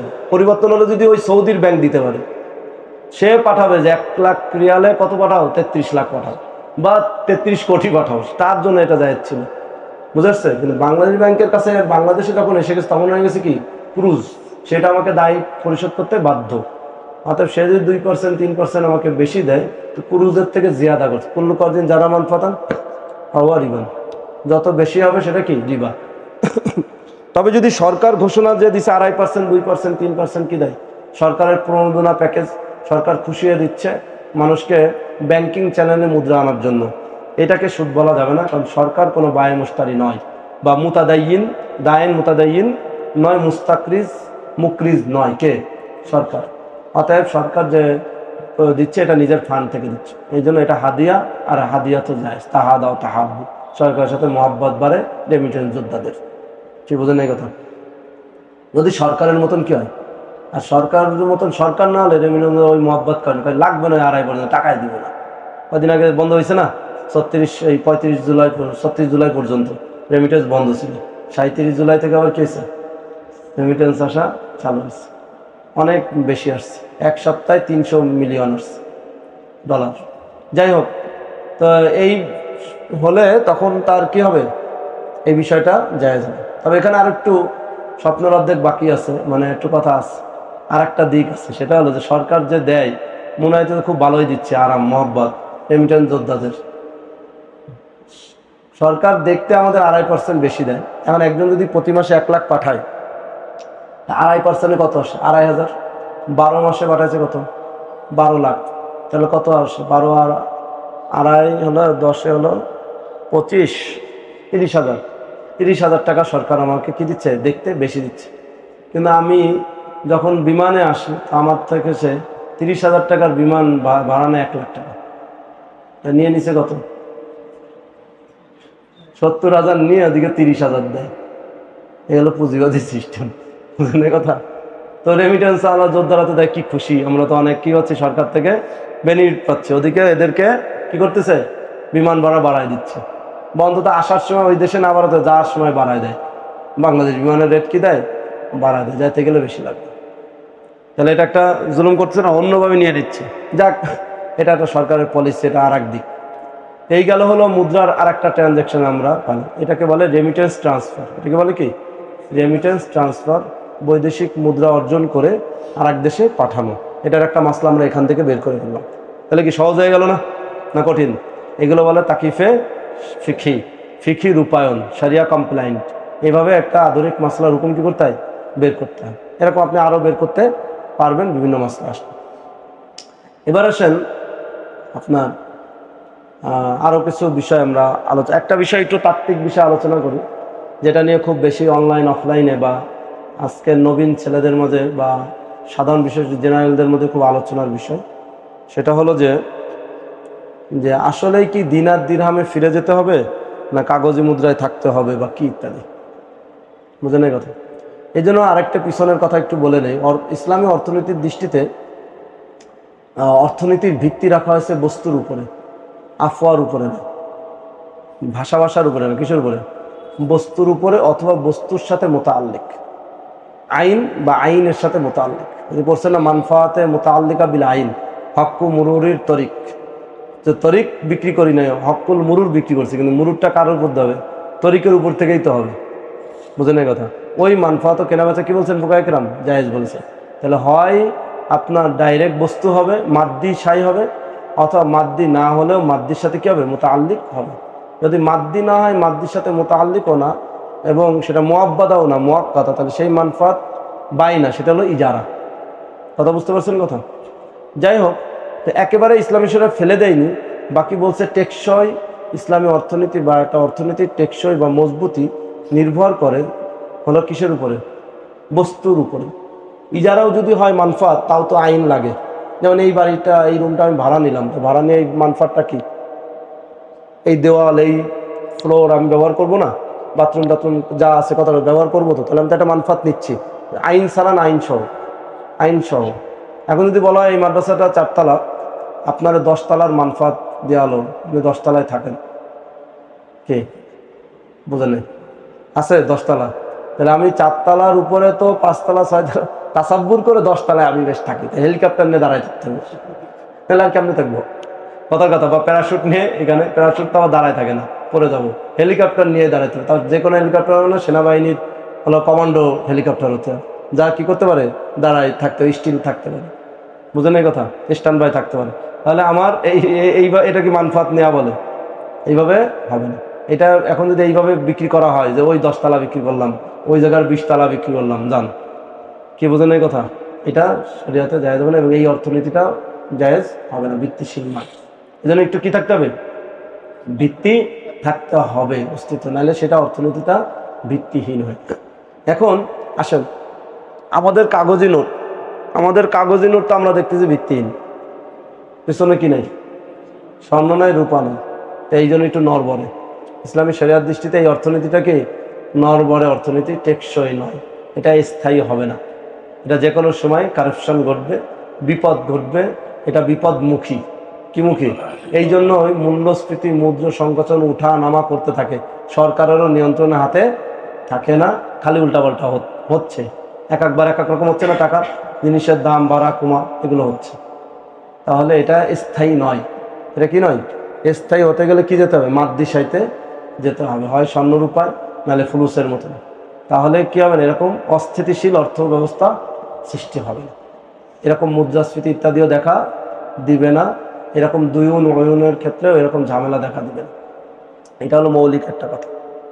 আর একটা বিষয় হলো তাদবিকে আমালি, এটা হলো থিওরিক্যাল বলে, এবার হলো কি প্র্যাকটিক্যাল। তাদবিকে আমালিতে হলো আমরা যদি এই উয়ুন বা মাদ্দিতে ফেরত আসতে চাই, তাহলে দুইটা সমস্যা। একটা হলো এরকম পর্যাপ্ত উয়ুন এবং মাওয়াদ আমাদের কাছে নেই।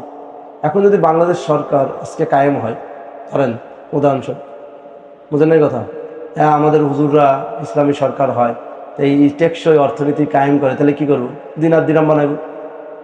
দিনার দিরাম বানাইতে বাংলাদেশের টেকনাফ থেকে তেঁতুলিয়া মানুষের পকেটে পকেটে পয়সা দিতে হবে না, দিতে হবে কিনা, দিরাম দিনারের, তো দিতে হলে সেই পরিমাণ স্বর্ণ রূপা লাগবে না। বাংলাদেশ ব্যাংকে যাই দেখবো তো স্বর্ণ হয়ে গেছে তামা, তাও সেই তামা দিয়েও কাজ হবে, যদি ফুলুসও বানায় কটুক তামা আছে, তাদবিকে আমালি, এটা পর্যাপ্ত ব্যবস্থা। তাহলে কী করতে হবে, মার্কেট থেকে সব স্বর্ণ কিনতে হবে, মহিলাদের থেকে স্বর্ণ কিনতে হবে, অথবা বিদেশ থেকে আমদানি করতে হবে, তার জন্য তো আবার টাকা ডলার লাগবে। তাহলে আপনি কেমনে দিরামে যাবেন, বুঝলেন এই কথা, সেই দিরাম ডলার ধরতে হচ্ছে না আপনাকে, আপনি বলছেন আপনি ডলার নেবেন না, আমেরিকারে মিলবেন না, অথবা চীন থেকে কেনেন, চীনও তো আপনারে কি দিবে, স্বর্ণ কিনতে হলে ও বলবে তাহলে আমার এ দিয়ে কেনেন, চীনের এটা যে কি জানো এটা বলে ইয়েন দিয়ে কেনেন। যদি রাশিয়ার দেন, রাশিয়া বলে রুবেল দিয়ে কেনেন, ভারত পাকিস্তানের রুপি দিয়ে কেনেন, তাহলে আপনি কি দিয়ে কিনবেন, বুঝাতে পারছি কিনা?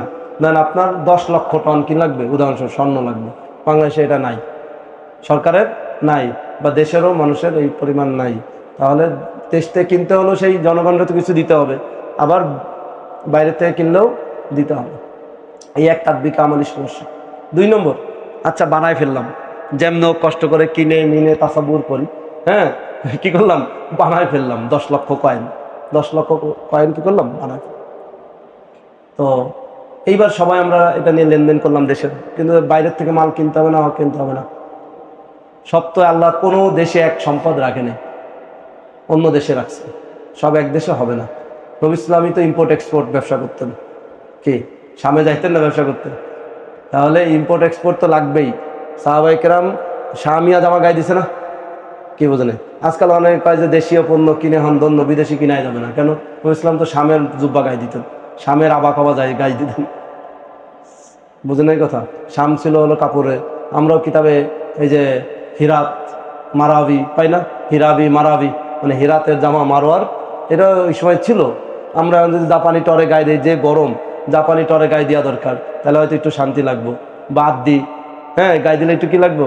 তাই তো বিদেশ থেকে বাংলাদেশে গার্মেন্টসের কাপড় গায়ে দিলে অবস্থা কাইল, আর নাই এসি লাগবে, তাহলে হয়তো কিছু শান্তি লাগবে। বুঝলেন এই কথা? তাহলে এখন বিদেশি এক কথায় যা সোজা কথা, এই যে মাইকটা, এটা কি বাংলাদেশে আসতেছে কোত্থেকে? কিছু অন্তত খোলসটা বাংলাদেশে তৈরি হলো, ভিতরটা আসতেছে বাইরের থেকে। এরকম হচ্ছে কিনা? বন্ধ টেকনোলজি কিনে আনতেছে, মোবাইলটা বাইরের থেকেই আসতেছে, চশমা পর্যন্ত বাইরের থেকে, এমনকি কাগজ মন্ড অনেক, মানে আমরা যা আশপাশে দেখি বেশি সবই কি বিদেশি। কিতাবও আসতেছে বৈরুত টৈরুত বিদেশ থেকে। কে? তাহলে কি নাই বিদেশে সব? এখন যদি বলেন বিদেশ থেকে আনবো, কারণ তাদেরও তো আবার দিরাম চালু করতে হবে। কি বোঝাতে পারি না কথা? এখন চীনের থেকে সব মোবাইল আনবো, এরা বলে আমরা ইয়েন দেন বা ডলার দেন, আমি এই স্বর্ণ মুদ্রা নিব না। কে? বুঝেন না এই কথা? তাহলে এক মুসিবত হবে না? আর বিকাতে আমাদের তো সমস্যা আছে। তাহলে পুরা গ্লোবালাইজেশন, পুরা বিশ্বায়নে আপনার এটা সমস্যা, যদি এক দেশীয় সমস্যা না। এই জন্য তো তালেবানরা আফগানিস্তানে হুকুমতে ইসলামী, ইমারত ইসলামিয়া কায়েম করেও এখনো স্বর্ণ মুদ্রা যেতে পারেনি, ওই কাগজি মুদ্রাতেই আছে। বুঝছেন এই কথা? কিসে আছে? কাগজ মুদ্রা আছে না? না স্বর্ণ মুদ্রা চালু হয়েছে? কাগজি মুদ্রা আছে। কেন? কারণ ও যখন আর একজনের সাথে, ও তো এমনি ওর নিজের কাগজি মুদ্রা দিয়েও লেনদেন করতে পারতেছে না, আর স্বর্ণরূপা তো কি থাক, দূরে থাক। এটা সময় সাপেক্ষ, সময় লাগবে। একদিনে একটা জিনিস যখন পুরা পচে যায়, ওরে কিন্তু আর ভালো বানানো যায় না। পচারের ভালো, দুধ পচে গেলে কথা, তাও ওই যে কি জানো একটু ছানা বানানো যায়, যদি আরও নষ্ট হয়ে যায় ছানাও তো বানাতে পারবেন না। বোঝাতে পারিনি কথা? সমাজ ব্যবস্থা, রাষ্ট্র ব্যবস্থা, পুঁজিবাদ, গণতন্ত্র দিয়ে এই শত শত বছর, বিশেষ করে 300 বছর ধরে এই ধনতন্ত্র পুঁজিবাদের ক্ষমতা এসে বিশেষ অর্থনৈতিক সাইড দ্বারা আমাদেরকে একেবারে ওই পচায় দিচ্ছে, যারা ছানা বানানো যাচ্ছে না। কথা বোঝাতে পারিনি? এগুলো বুঝতে হবে, ভাবতে হবে, খালি চিল্লাইলে হবে না। যাই দিরাম লাগবে, টাকা চলবে না। কথা বোঝেন না? কথা একটু বুঝতে হবে। তাদবিক, এটা আমরা বলতেছি না, এটা আমরা কিন্তু আগে বলে আসছি, ভালো করে বোঝেন। আমরা এটা বলতেছি না যে এটাই সমাধান, কিন্তু বলছি এটা পারতেছি না আমরা। তো যেটা পারতেছি না সেটাকে তো নিয়ে এত বলার দরকার নেই। আসল কাজে আসেন, বিশ্ব দখল করেন, ডলারের জায়গা নেন, বিশ্ব ব্যাংক দখল করেন, অটো এবার কি হবে? বোঝে নাই? এই জন্য আমেরিকা সারা পৃথিবীতে সবসময় যুদ্ধ বাধায় রাখে। কেন জানেন? আমেরিকা যুদ্ধ বাধায় রাখে কেন? শুধুমাত্র ডলারকে ঠিক রাখার জন্য। বুঝে নাই কথা? এই যে ইউক্রেন রাশিয়া বাধাইছে, মূল হলো ডলার ঠিক রাখার জন্য। ওরা বলে ডলার ইজ গড। ডলারের কি? ওদের ডলারের মধ্যে লেখা আছে ডলার ইজ গড। ওরা ডলারকে গড মনে করে, ওরা তারা আল্লাহ বিশ্বাস করে না। গড হলো, কারণ দেখা যায় ডলারেই আমেরিকা আজকে বেঁচে আছে পৃথিবীতে। মোরলগিরি ক্ষমতা যা করছে সব কি কারণে? সব ডলার দিয়ে করতেছে। এ আবার অনেক লম্বা কথা, সংক্ষেপে হলো বললো। তো এই ডলারকে যতদিন আপনি নামাতে না পারছেন, ততদিন আমেরিকার শক্তি নামতেছে না। ফিলিস্তিনের যুদ্ধও আপনি বন্ধ করতে পারবেন না ডলারে না নামেলে, এটা আমরা অনেকে বুঝতেছি না। আপনার গায়ে গতর আছে, শক্তি আছে, রক্ত গরম আছে, মনে চাই যাই শহীদ হয়ে যায়, শহীদ হতে পারবেন, ফিলিস্তিন জয় করতে পারবেন না। বুঝাতে পারি না এই কথা? এটা জন্য আপনার কি লাগবে? ডলারকে নামাতে হবে। ইল্লা মাশাআল্লাহ, ইল্লা মা রাহিমা রাব্বি, আল্লাহ যদি সেটা বিজয় দেন সেটা বিজয়। আমি বলছি বৈশ্বিকভাবে, কারণ বৈশ্বিকভাবে ফিলিস্তিন জয় করতে ইসরায়েলের দুর্বল করতে হবে। ইসরায়েলের দুর্বল করতে হলে আমেরিকার দুর্বল করা লাগবে, আমেরিকার দুর্বল করতে হলে ডলারকে দুর্বল করতে হবে বা ডলার বন্ধ করতে হবে। এই নিয়ে আমাদের যে আন-নাসিয়া পত্রিকা বের হয়, আমি লম্বা লেখা দিছি গত এক সংখ্যা আগে, পারলে পড়লো, এখানে বিস্তারিত এই বিষয়টা আমি তুলে ধরছি, বুঝতে পারবেন যে বিষয়টা কীভাবে ঘটতেছে। আমরা তো জজবাই লাফাচ্ছি যে ইসরায়েলে আমরা বয়কট করব, এই শুধু কোকা কোলা খাওয়া বন্ধ করলে ইসরায়েল বন্ধ হবে না। কি হয়েছে? কথার কথা, একটু ক্ষতি হয় সামান্য, যেমন আমাদের চামড়া একটু বন্ধ করে দিয়ে বা দাম কমায় দিয়ে আমরা একটু ক্ষতিগ্রস্ত হয়েছি, কমই মাদ্রাসা তার বন্ধ হয়নি। কথার কথা। তো চিন্তা চেতনা ক্ষমতা ইত্যাদিতে ইসরায়েল ওই ডলারের উপর নির্ভর। এই পৃথিবীতে ডলারকে নামানোর জন্য বিশেষ করে এশিয়া কেন্দ্রিক চীন এবং রাশিয়া এবং ভারত, বিশেষ করে আরও কয়েকটা দেশ মিলে এর একটা দল হয়েছে যে কী করবে, ডলারকে নামাই দিবে। কী যেন একটা নাম দিচ্ছে এটারে, সার্কের মতন একটা নাম, মানে এই কয়েকটা দেশ মিলে যে একমত হয়েছে, হঠাৎ করে ইন্নালিল্লাহ বলে দিলাম, ইন্নালিল্লাহ। যাই হোক, এরা একটা হয়েছে কয়েকটা দেশ মিলে যে আমরা কি নিব না, লেনদেনে ডলার নিব না। তাইলে হবে কি, এই এশিয়ার অন্তত অঞ্চলগুলো যদি আমরা ডলার লেনদেন না করি, তা আমেরিকা এশিয়াতে কি হয়ে গেল? দুর্বল হয়ে গেল। যুদ্ধ করবে কি আর মারামারি করবে আর মোড়লগিরি করবে কি? বুঝলেন এই কথা? ডলারই চলে না, কিনতেও পারবে না, বেচতেও পারবে না, তো শেষ, আমেরিকার ক্ষমতা শেষ। ভালো কথা, কি সুন্দর বুদ্ধি, সহজ। কিন্তু নামার পরে এরা আবার একতলা হয়ে গেছে আমাদের হুজুরদের মতো। বিড়ালের গলায় ঘন্টা বাজবে কে? সবাই একমত, ঘন্টা বাজায় দিব, বিড়াল আসবে, টুং টুং আওয়াজ হবে, আমাদের আর এই দৌড় দিব, দৌড়, এই সিপা ওই সিপা, ওই কিতাবের মধ্যে বিড়াল আর খাইতে পারবে। আমাদের এখন বর্তমান হুজুরদের খেলাফত কায়েমের অবস্থা এমন, বিড়ালের গলায় ঘন্টা বাজায় দিব, বাস কে দেবে? কথা বুঝছেন? এই দূরে এদিক ওদিক কি দেবে? দৌড় দিব। এখন ঘন্টাটা বাজাবে কে? কি কথা বুঝে আসছে? এই নিয়ে একটা লাভ হয়ে গেছে ঈদের মধ্যে, কে যাবে? কারণ যে ঘন্টা, ও কিন্তু কি করবে, বিড়াল আদর করে পাঠাই দিবে, ঘন্টা পরে নিবে নাকি? বুঝলেন? ইঁদুরে খেয়ে নিবে সেই বিড়াল, বা সমস্যা হবে। 5 জন গেলে 5 জনও ইঁদুরের সাথে, বিড়ালের সাথে পারবে। এখন নিজেদের মধ্যে একতলাপ হয়ে গেছে। চীন বলে আমার ইয়েন হতে হবে, এটা তো আবার মোবাদালা লাগবে, ডলার বাদ দিলাম, বদলটা কি হবে, ইওয়াজটা কি হবে? চীন বলে কি হতে হবে? ইয়েন হতে হবে। আমরা বেশি মাল সাপ্লাই দেই, বেশি প্রোডাক্ট, পৃথিবীতে সব জায়গায় আমাদের মাল চলে, আমরা। রাশিয়া বলে আমার রুবেল হতে হবে, নাই? রাশিয়া বলে কি হতে হবে? রুবেল হতে হবে। ইন্ডিয়াকে আমার রুপি হতে হবে, লাগছে নি প্যাস? কথা বলছি। এদিকে আবার মূল ভেটো ইন্ডিয়ায় দিছে। রাশিয়া আর চীনের এই রুবেল আর ইয়েনের একতলাপের থেকে ভেজাল দাঁড়াইছে হলো কার? ইন্ডিয়া এখান থেকে বের হয়ে গেছে। মানে পুরা বের না হলেও অন্তত সে বলে এইটা আমি পারবো না। কেন? কারণ ইন্ডিয়া আবার দেখে যে যদি যে এখানে ডলারে দুর্বল করে, মানে আমেরিকারে, তাহলে চীন আমার চাপ দিব। এমনি তো চীন কয় যে তোদের ল্যাট্রিন বানায় দে, যুদ্ধ করতে আসিস না। 60 কিলোমিটার নিয়ে নিছে না 7 বোন থেকে, কি 7 সিস্টার 60 কিলোমিটার অলরেডি দখল করা হয়ে গেছে ইত্যাদি। এখন ভারতকে কি হচ্ছে, ভাই আমার আমেরিকাই ভালো। কথার কথা, বুঝলেন কথা? এখন আমার কি দরকার নাই ডলারে খেপানোর, ভিক্ষার দরকার নেই, কুত্তা ঠেকাও। বুঝলেন? এক ভিক্ষুক গেছে ভিক্ষা করতে, এখন কুকুরে কি করে, গেউ গেউ করে চারদিক দিয়ে ঘিরে ধরছে। এখন কয় কি, ভাই মালিক কি লাগবে না, ভিক্ষা লাগবে না, আমার কি ঠেকাও, কুত্তা ঠেকাও। এখন ভারত বলে যে ডলারে আমার ঠেকানোর দরকার নাই ভাই, চীন রে ঠেকাও। বুঝছেন কথা? যার কারণে এশিয়াতেও সেই দেখেন ওরা বুদ্ধি কি করে রাখছে। আমেরিকার বুদ্ধিটা বুঝতেছেন কি করে রাখছে, বিশ্বায়ন। আমরা তো এগুলোর কাছেও নাই, খালি ফাল পারি আর চিল্লাই, হ্যাংকারেঙ্গা ট্যাংকারেঙ্গা। বাসর রাতে পোলাপান বানাইতে চাই। এক লোক বিয়ে করছে, বাসর রাতে বউরে আমার ছেলে দাও, অনেকদিন ধরে আশায় আছে একটা হালাল ছেলে হবে, এই হালাল ছেলে দাও, হবে? কি বুঝলেন? বাসর রাতে যেরকম ছেলে হবে না, এরকম রাতে রাতে দিনে দিনে ইসলাম কায়েম হবে। নবী আলাইহিস সালাম 13 বছর মক্কায় কষ্ট করে আসা লাগছে, সাহাবায়ে কেরামর লাগছে, তালেবানদের 40 বছর যুদ্ধ করে।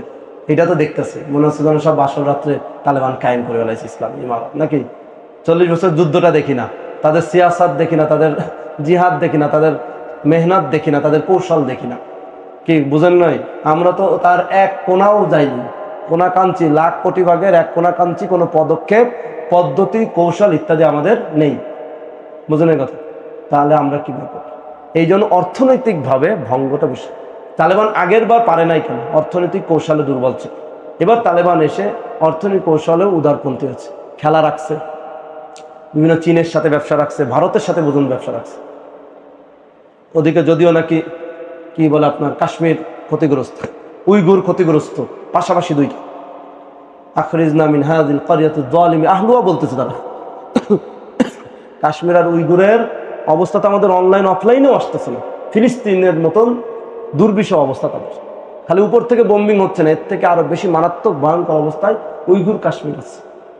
বুঝলেন কথা? এই যে আমি কথাটা বলছি, এটাও যদি জানা না, আমিও কালকে হয়তো ভ্যানিশ হয়ে যেতে পারি। এতটা ভয়ঙ্কর ভাবে এটাকে রাখছে। আমেরিকা পৃথিবীতে মারছে, মানুষ জানতেছে মিডিয়ার মধ্যে। চীনের উইগুরের শাস্তি কেউ জানতে পারতেছে, এটা আরো বেশি ভয়ঙ্কর। বুঝলেন কথা? এই যে ট্রান্সজেন্ডার, আমরা তো খালি মনে আমেরিকা না, চীন প্রচুর টাকা ঢালতেছে ট্রান্সজেন্ডারের উপরে। এর অনেক ধরনের স্বার্থ আছে, আখলিকি স্বার্থ তো আছে, সাথে ব্যবসার স্বার্থ আছে। একটা ট্রান্সজেন্ডার হতে 20 থেকে 25 লক্ষ টাকা খরচ হয়। এটার চিকিৎসা নর্মাল আছে ইন্ডিয়াতে, আর চীনে সবচেয়ে বেশি আছে। এবং এই ট্রান্সজেন্ডার হওয়ার পরে বৈবাহিক দাম্পত্য হাসিল করতে পারবে না, ফায়দা এগুলো লাজ্জাত মালাজ্জাত নিতে পারবে না। তাহলে কি করবে? সে টয় ব্যবহার করবে, সেক্স টয়। আর এই সেক্স টয় সব চীন আবিষ্কার করছে, লক্ষ লক্ষ টাকা দামের। এগুলো বিক্রি হবে না, কিনবে কে? বুঝে নাই কথা? এগুলো ট্রান্সজেন্ডাররাই কিনবে। তাহলে চীনের এখানে ব্যবসা। এই পাশ্চাত্যরা ক্যাপিটালিজমরা যা কিছু করে দুইটা থাকে, একটা আখলাকি নষ্ট করা আর একটা হলো ব্যবসা করা। শুধু আখলাকি নষ্ট এরা করে না, সাথে কি রাখবে? ব্যবসা। এই ইদানিংকালে খালি হায়েজের কুরসুপ নিয়ে আলোচনা উঠছে, প্রথম আলো করে, এই করে, মানে বাংলাদেশে করায় আর কি, বিভিন্ন ওয়েলফেয়ার ফাউন্ডেশন দিয়ে, কি দেখছেন না বা পত্রপত্রিকা আসে, খালি কুরসুপ নিয়ে আলোচনা। কারণ কি? এখানে 500 কোটি টাকার ব্যবসা আছে বাংলাদেশে, শুধু বাংলাদেশে। এই কুরসুপ বিক্রি হবে, যত বেশি হায়েজ হবে দুইটা ফায়দা, তাদের একটা হলো বাচ্চা কম হবে, হায়েজ বেশি হলে গর্ভধারণ হলো না, গর্ভধারণ হলে তো 9 মাস হায়েজ হবে না, বুঝে নাই? তাহলে বাচ্চা বাইরে যাবে, তাহলে মুসলমান বাইরে গেল, তাই ঝামেলা না, মুসলমান বাড়ে। আরেকটা হলো কি হবে, বেশি হায়েজ হবে, বেশি কুরসুপ ব্যবহার করে, কুরসুপ বেশি বিক্রি হবে, ওদের টাকা চলবে, ব্যবসা ভালো হবে। এবার বুঝছেন কি? আপনি তো মনে করছেন এমনি যে কি কয় এরা নোংরা কথা বা এগুলো আলোচনা করে, আমরাও তো কুরসুপের পড়া পড়াই, এরা তো কইতে পারে কথা। এই যে বললাম, কি বিষয়টা বুঝেন নাই? কোথায় গভীরে কি আছে এগুলো আমাদের খবরই নাই, কিতাবের পাতার মধ্যে তো আছে। আর মনে করি এইখানে বসে ইসলাম কায়েম হয়ে যাবে, লালমাটিয়ায় বসে, আর আকবরে বসে, আর রহমানিয়ায় বসে। বুঝছেন হুজুর? একটু তো আপনারা বলেন, এই জন্য একটু বললাম এই বিষয়টা, যদি আজকের আলোচনা এটা না। কথা বুঝছেন না বোঝেন নাই? আপনার চিন্তার পোষ আরো অসি করতে হবে, পড়াশোনাকে আরো বাড়াতে হবে।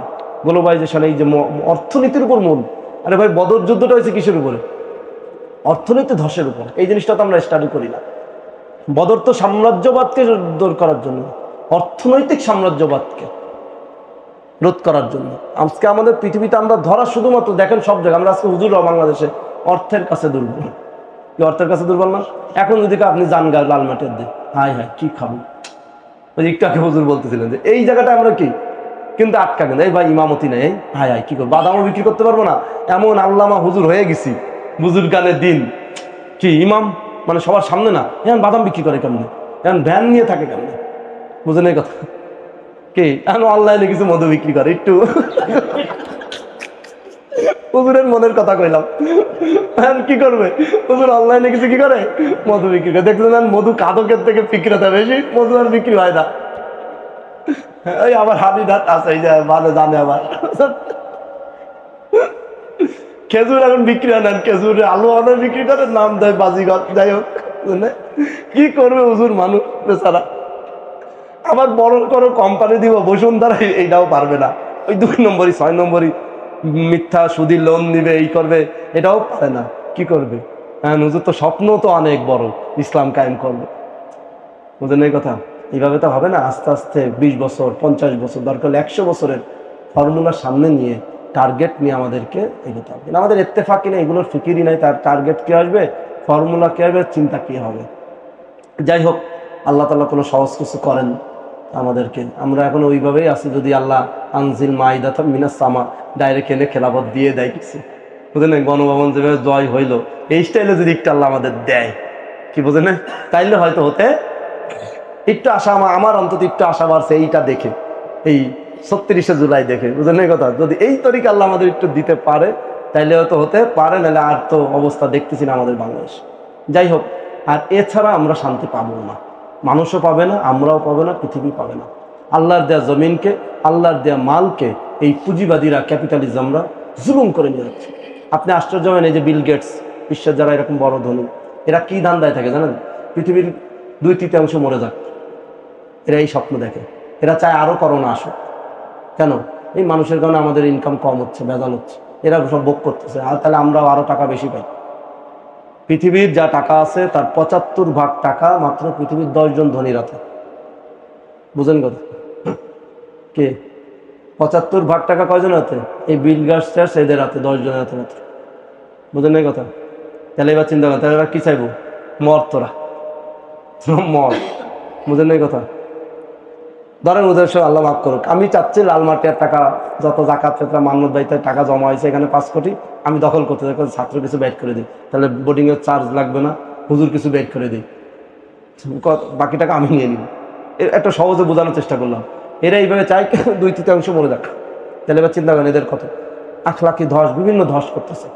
এবং এই পুঁজিবাদীরা, ক্যাপিটালিজমরা, এরা বিশ্বকে 2টা ভাগে ভাগ করতেছে, একটা ক্যাপিটাল রাষ্ট্র আর একটা গরিব খয়রাতি রাষ্ট্র, মুতাদাইয়িন রাষ্ট্র।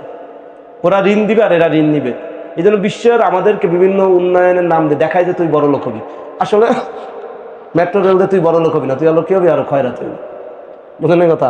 এই সেই পদ্মা সেতু বানাচ্ছে, এই বানাচ্ছে, তাই এইগুলো দেখায় আমাদেরকে বড় বড় প্রজেক্ট, মেগা প্রজেক্ট ধরায় দিয়ে আমাদেরকে ঋণ দিয়ে কে ওরা ভালো থাকতেছে, আমরা শেষ।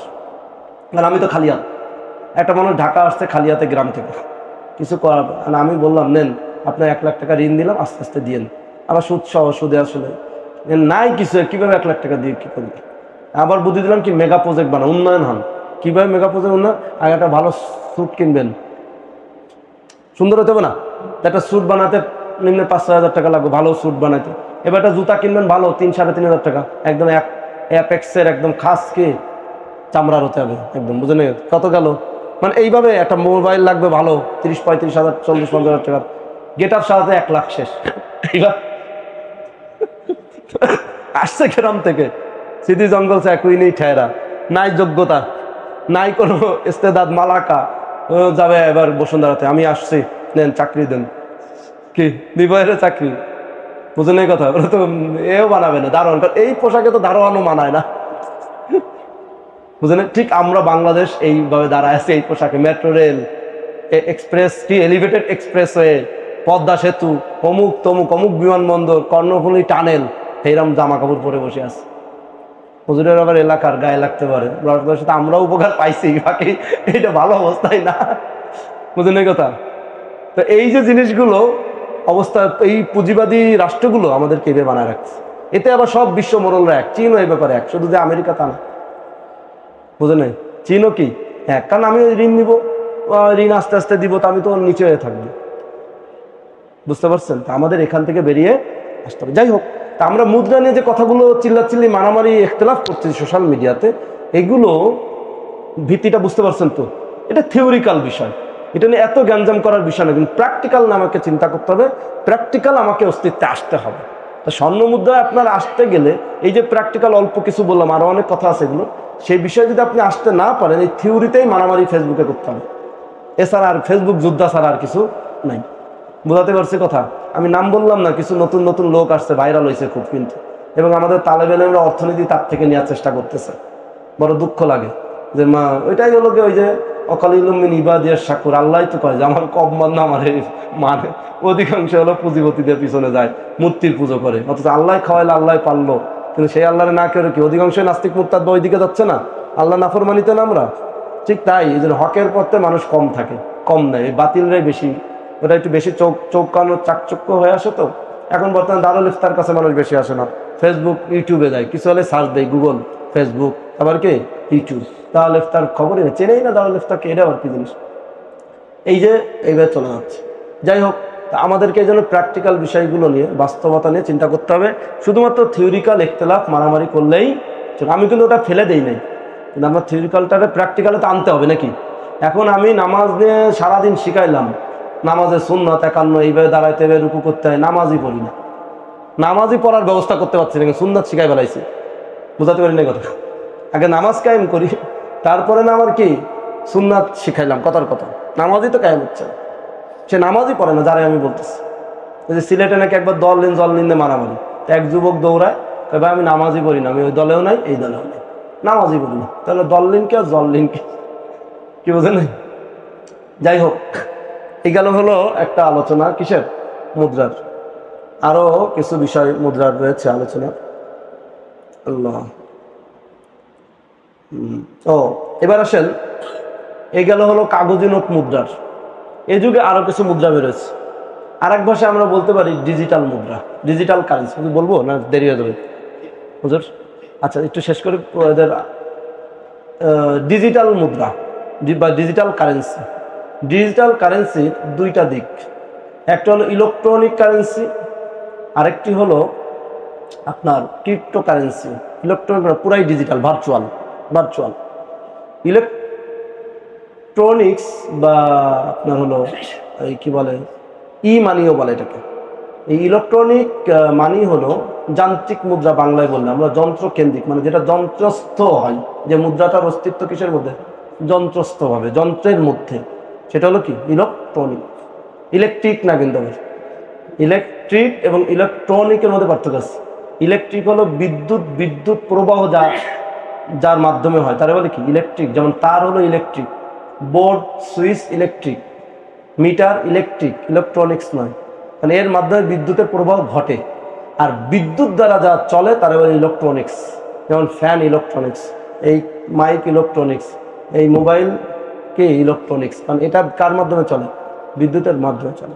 তাহলে ইলেকট্রনিক কারেন্সি মানে বিদ্যুতের মাধ্যমে যে যন্ত্র চলে ওই যন্ত্রের মধ্যে যেই মুদ্রার অস্তিত্ব তারে বলে কি? Electronic currency. এই যুগে সংক্ষেপে বলে ই মানি। সংক্ষেপে বলে কি? যে বলেন ইমেইল, ইমেইল মানে কি? ইলেকট্রনিক মেইল, মানে যান্ত্রিক বার্তা। যান্ত্রিক বার্তা, চিঠিটা কাগজে যায় না, কি দিয়ে যায়? যন্ত্র দিয়ে যায়, এই জন্য বলে কি? ইমেইল। বুঝতে পারছেন কথা? আচ্ছা, অর্থাৎ আমরা এখন বলতে ইলেকট্রনিক মানেও এই যে ডিজিটাল যে মেশিনগুলো আছে, কম্পিউটার, ট্যাব, মোবাইল, বুঝতে কথা? এক কথায় 0 আর 1, ডিজিটালের মূল কি? 0 আর 1 এর সম্পর্ক। এই যে ডিজিটাল, ডিজিট থেকে কি ডিজিট? 0 আর 1, বাইনারি তত্ত্ব পদার্থ বিজ্ঞানের। এটা আবার আর এক দিক। এই ডিজিটাল মানে 0 আর 1 এর শুধু কম্পিউটার হতে পারে না, আর একটা কোনো মেশিন আবিষ্কার হতে পারে। এআই টুলস আবিষ্কার হচ্ছে না, বুঝলেন এই কথা? এই জন্য এই কথাটা একটু আবার বলে রাখলাম, সামনে লাগবে। সামনে কিন্তু আমাদের গবেষণা আসছে এআই নিয়ে, আর্টিফিশিয়াল ইন্টেলিজেন্স, এটাও এখন আমাদের মাথায় বা কাজে আসতেছে না। ক্রিপ্টোকারেন্সির থেকে এটা অনেক সামনে। অলরেডি ইসরায়েল 2027 সাল নাগাদ এই আর্টিফিশিয়াল ইন্টেলিজেন্সকে পুরো বিশ্বের কন্ট্রোল করার জন্য কয়েক হাজার বিলিয়ন কোটি ডলার ব্যয় করে সুপারসনিক কম্পিউটার বানাচ্ছে, যেটা 2027-এ শেষ হবে। এবং তারা আর্টিফিশিয়াল ইন্টেলিজেন্সকে দেখেন তাদের চিন্তা কোন জায়গায়। আর আমরা তো এখন এআই তো দূরের কথা, ইমানিতেও যাই নাই, এখনো কাগজে নোট নিয়ে মারামারি করতেছি। ধরেন, বুঝাতে পারছি বিষয়টা? দেখেন আমরা কোথায়, তাদের এটা কোথায়, কোন চিন্তা কি করতে? এই যুদ্ধের মধ্যে ওরা কিন্তু যুদ্ধরত, অনেক ক্ষতি হচ্ছে, ওরা কিন্তু কোকা কোলা নিয়ে চিন্তা করতেছে না। আমরা হলো তো আহারে আমাদের পাঞ্জাবি বিক্রি বন্ধ হয়ে গেল, আমার মধু বিক্রি বন্ধ হয়ে গেল, এখন কি করবো? বুঝলেন কথা? আমরা কিন্তু এই চিন্তায় মরতাম। ও চিন্তা করছে কি নিয়ে? এআই কে, আর্টিফিশিয়াল ইন্টেলিজেন্স যে সারা বিশ্ব সামনে আসতে যাচ্ছে, এইটাকে কন্ট্রোল কিভাবে করবো চিন্তা করেন। যাই হোক, তো এই আপনার কি বলে, কি বলতেছিলাম জানো? ও ডিজিটাল, এই ডিজিটাল ফর্মে যে কোনো যন্ত্রের মাধ্যমে, যে কোনো টুলসের মাধ্যমে, যে কোনো আলাত আদওয়াতের মাধ্যমে রূপটা আসবে তাকে ইলেকট্রনিক্স ফর্ম বলবে, ওটাকে ইমানি বলবে। বুঝতে পারছেন কথা? এখন এইটার আবার দুই সূরা। কোনটার? ইলেকট্রনিক্স ফর্মে আসার কয় সূরা? একটার হলো যে তার পেছনে কোনো একটা বর্তমান যে প্রচলিত মুদ্রা আছে এটা থাকবে। এটা কি থাকবে? এটার একটা দালালত, এটার সাথে একটা সম্পর্ক, এটার সাথে একটা তাল্লুকাত, এটার সাথে একটা তাবাদেলা কে থাকবে। বুঝাতে পারছি কথা? যেমন যে আমি ডিজিটাল ইলেকট্রনিক এই যে বর্তমান লেনদেন হচ্ছে অ্যাপস থেকে বিকাশ, যে আমার বিকাশে টাকা আছে, বলে না কই বিকাশে টাকা আছে, একটা সংখ্যা আছে, বুঝে নাই? 5000, 5 3টা শূন্য, তার মানে আমার ইলেকট্রনিক কি আছে? মানি আছে, ই মানি আছে। আমার কাছে মূলত কি নেই? টাকা নেই, কিন্তু এই ই মানিটার সাথে আমার কি সম্পর্ক আছে? টাকার সম্পর্ক আছে। বুঝাতে পারছি কিনা? এইটাতে আমি ক্যাশ আউট করলে টাকা পাই, এটাতে আমি কেনাকাটা করতে পারি, কি হিসাবে পারি? টাকার দালাল হতে পারি। এটা কিন্তু এখনো পূর্ণ ইমানি পাই নাই। বুঝাতে পারছি কথা? আমি যে এই বিকাশ থেকে বা বিকাশ মুখে এসে যাই, এটা ছাড়া আর বলবো কি? নগদ মানে সবই তো একই সমান, প্রায় বিকাশ বেশি খারাপ, মানে আখলাকি দিক দিয়ে ট্রান্সজেন্ডার আবিষ্কার চালাচ্ছে। যাক, তো এই MFS বলে এটাকে, বা mobile banking, mobile financial services ও মোবাইল ব্যাংকিংয়ের মাধ্যমে আমি ট্রানজ্যাকশন যখন করতেছি, তো ওরা ওই যে আমি 1000 ট্রান্সফার করলাম, সেন্ড মানি করলাম বা পেমেন্ট করলাম, তার মানে কি? আমি ই মানি পাঠালাম, এই ই মানিটাও তারা নিচ্ছে আর আমাকে মাল দিচ্ছে কেন? ওটার পরিবর্তে তার অ্যাকাউন্টে ক্যাশ টাকা সে চাইলে দিতে বাধ্য থাকবে ব্যাংক। বুঝতে পারছেন কথা? তাহলে আমাদের এই ই মানিটা পূর্ণ ই মানি নয়। বুঝাতে পারছি কিনা? এটার পরিবর্তে এখনো কি আছে? ক্যাশ টাকাটা আছে। আরেকটা ই মানি, যেটাকে আসলে ই মানি ভার্চুয়াল, মানে এর পিছনে কোনো কি নাই, এই ক্যাশ টাকাও মানে এই কাগজি নোট টোটো কোনো মুদ্রায় রায় যা, ও নিজেই সত্তা থেকে ই মানি, স্বয়ংক্রিয় মুস্তাকিল বিজদাত। বোঝেন এই কথা? না বোঝেন নাই? কঠিন লাগতেছে নাকি? বিকাশ টিকাশ তো বোঝেন মোটামুটি, মানে এটা বিকাশটা আসলে সিস্টেমের নাম না, নাম হয়ে গেছে জাইদুন আদলুনের মতন, আদা আদেল হতে হতে আয় নিজেই আদল। বুঝলেন? তো এই MFS বা মোবাইল ব্যাংকিংয়ের মাধ্যমে বা এখন বর্তমানে অ্যাপসের মাধ্যমে যে আমরা ট্রান্সফার করতেছি মানিগুলো, এগুলো কিন্তু মুস্তাকিল বিজদাত, মানে স্বতন্ত্র না, এর পিছনে কিছু একটা আছে, একটা ভিত্তি আছে। ঠিক আছে কথা? আরেকটা হলো ভার্চুয়াল, যেটাকে বলে পরিপূর্ণ হাকিকি ই মানি বা ইলেকট্রনিক মানি বা ডিজিটাল মানি, যেটাকে এখন ভার্চুয়ালি বলতেছে, মানে ওর অস্তিত্ব, ওর সৃষ্টিটাই ভার্চুয়ালি। বুঝাতে পারছি কথা? ওর চলন বলন, ওর ট্রানজেকশন পদ্ধতি, ওর গণ্ডিটাই ভার্চুয়াল। ও কখনোই অস্তিত্বের বাইরে ফিজিক্যালি আসে না। মানে এই যে আমাদের এই রূপে কখনোই আসবে না, নুকুদের রায়জাতে কখনোই আসার কোনো সিস্টেমই তার নেই। বুঝে আসছে কথা? এইটাকে বলা হয় ক্রিপ্টো কারেন্সি এখনকার ভাষায়। কি বলে? ক্রিপ্টো। ক্রিপ্টো মানে গোপন, মাস্তুর। কারেন্সি মানে মুদ্রা। আল উমরাতুল মাস্তুরা। বুঝলেন এই কথা? আল উমরাতুল মাস্তুরা, গোপনীয় মুদ্রা। ওই যে ভার্চুয়াল তো চোখে দেখা যায় না। ভার্চুয়াল কি দেখা যায় না? চোখে দেখা যায় না। এক তো অস্তিত্ব বাস্তবে নাই, আবার কি চোখেও দেখা যাচ্ছে না। এই জন্য এটাকে ক্রিপ্টো কারেন্সি বলে। এটার আবার যারা তৈরি করতেছে তারা বিভিন্ন নাম দিচ্ছে। যেমন কি একটা নাম দিচ্ছে বিটকয়েন, কেউ নাম দিচ্ছে লিথিরাম, এরকম অনেকগুলো নাম পৃথিবীতে এখন প্রায় 8-10টার মতন চলছে।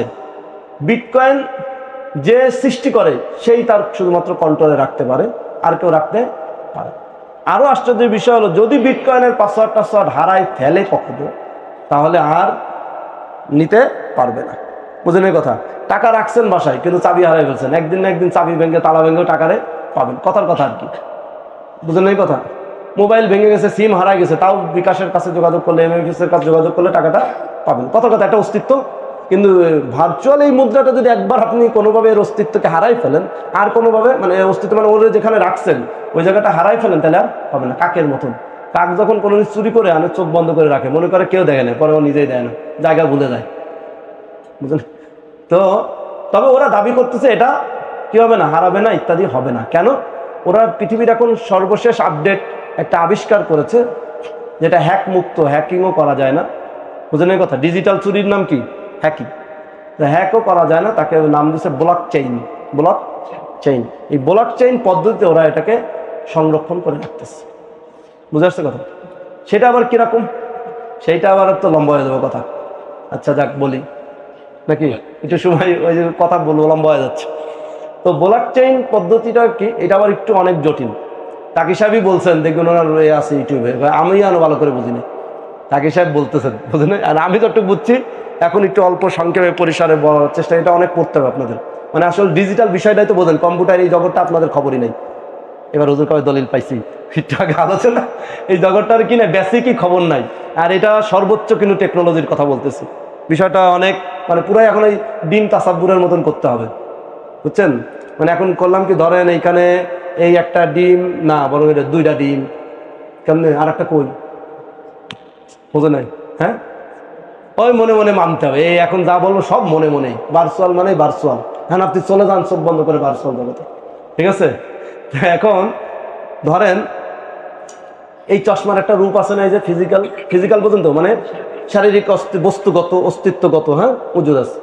এটা যদি আমি ঠিক হুবহু এরকম একটা চশমার ডিজাইন কম্পিউটারে বানাই, এটুক তো বোঝেন কম্পিউটার না, জানেন আল্লাহ জানেন, কখনো দেখছেন? ও আপনার তো আছেই তো মাশাআল্লাহ। কম্পিউটারে যদি এরকম একটা চশমার ডিজাইন রাখা হয়, একটা রূপ হবে কি হবে না? ওটার নাম ভার্চুয়াল ডিজিটাল রূপ। ওটাতে এই চশমা না, বুঝাতে পারছো? ওইটাই কি ভার্চুয়াল। কথা বুঝতে পারছেন? কোনটা? ওই কম্পিউটারে যেটা আছে এটা কি, ওটা কিন্তু ভার্চুয়ালি তাসাব্বু আমি দেখতেছি, যদিও এটার কিন্তু আসল অস্তিত্ব নাই, এইটার মতন অস্তিত্ব নাই। আচ্ছা, এইভাবে এরা এই জিনিসগুলো বানায় কিরকম, মানে একটা তাসাব্বুর করে যে আমি কি বানাইছি, 10টা কয়েন বানাইছি। কিরকম কয়েন বুঝতেছেন? ওই চশমা বানানোর মতন। কোন চশমা? কম্পিউটারে বানানোর মতো। বুঝতে পারছেন কথা? এরকম কয়টা বানালো? উদাহরণস্বরূপ 10টা কয়েন বানাইলো, গোল বানাইলো, চ্যাপটা বানাইলো, যা বানালো, ডিজাইন একটা দাঁড় করালো করে। এইগুলো তো সেভ করবি, রাখতে হবে তো। আমরা তো ফোল্ডারে সেভ করেন, আপনারা মনে হয় ফটো লেখেন নাকি? ফোল্ডারে সেভ করেন না, যে এই ফোল্ডার, এটা তালাক ফোল্ডার, এটা কি বিবাহ ফোল্ডার, হ্যাঁ নিকা ফোল্ডার, এটা এরকম ফোল্ডারে রাখেন কিনা? এরকম ওরা ব্লক করে, ব্লকের মধ্যে রাখে। এই ব্লকটা আবার অনেক কঠিন একটা টেকনোলজি, যেটা কোনোভাবে হ্যাক করা যায় না। আপাতত বলছেন বাক্স, ব্লক মানে বাক্স, ব্লক মানে কি এইরকম একটা, ওই যে আবার ওই বললাম যে সব তো তাসাব্বুরে থাকতে হবে এখন, কিন্তু বুঝতে পারছে কথা? এই তাসাব্বুরে এই বাক্সের মধ্যে ওরা কি করে, ওই 10টা কয়েনে রেখে দিচ্ছে। তাই এই যে এই বাক্সটার মধ্যে আটকাই দিলাম, যেটা এমন ভাবে যে চোর কি করতে পারবে না। বুঝলেন এই কথা? কেমনে পারবে না? আমার কম্পিউটারে ঢুকলে আমি আপনাদের কম্পিউটার চুরি করে নিলাম, বা পাসওয়ার্ড নিলাম, বা যেভাবে ঢুকে গেলাম, তাহলে আমি ফতোয়াগুলো নিতে পারবো? বুঝেন এই কথা? ওরা বলে হলো এইরকম, ওরা হাজার হাজার ব্লক বানায়, হাজার হাজার কি বানায়, ব্লক বানায়, এক ব্লকের সাথে আর এক ব্লকের সম্পর্ক করে দেয়।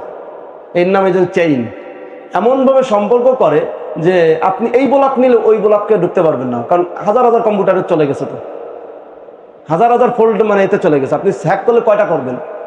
কথা বুঝতে পারছেন? আপনি একটা ব্যক্তি যে আল্লাহ মাফ করুক চুরি করতে আসে, এই রুমেই তো ঢুকবে চোর, এই রুমে যা আছে তা সবই নিতে পারবে, কিন্তু আকবরেরটা তো নিতে পারবে না। বুঝাতে পারছি কিনা? লালমাটিয়ায় চোর আসলে কোনটা নিবে? আল্লাহ মাফ করুক, লালমাটিয়ায় যা আছে সব প্যাকেট ভরে নিয়ে গেল, আকবরেরটা তো নিতে পারতেছে না। ওরা বলতে যাচ্ছে এরকম ব্লক করে ওরা বিভিন্ন কম্পিউটারের মধ্যে এমনভাবে সংরক্ষণ করে রাখে যে আপনি একটা কম্পিউটার হ্যাক করলেন বা একটা চ্যানেলকে আপনি হ্যাক করলেন বা একটা জায়গাকে, বুঝাতে পারছি কিনা, ওই যে তাসাব্বুর করেন, কিন্তু আরেকটা আপনি কি করতে পারবেন না একসাথে এক সময় কারণ আপনি তো জানতেছেন না কোন কোন জায়গায় আছে, খুঁজে পাইতে বের করতে এই একই জিনিসের সাথে কার কার লিঙ্ক আছে।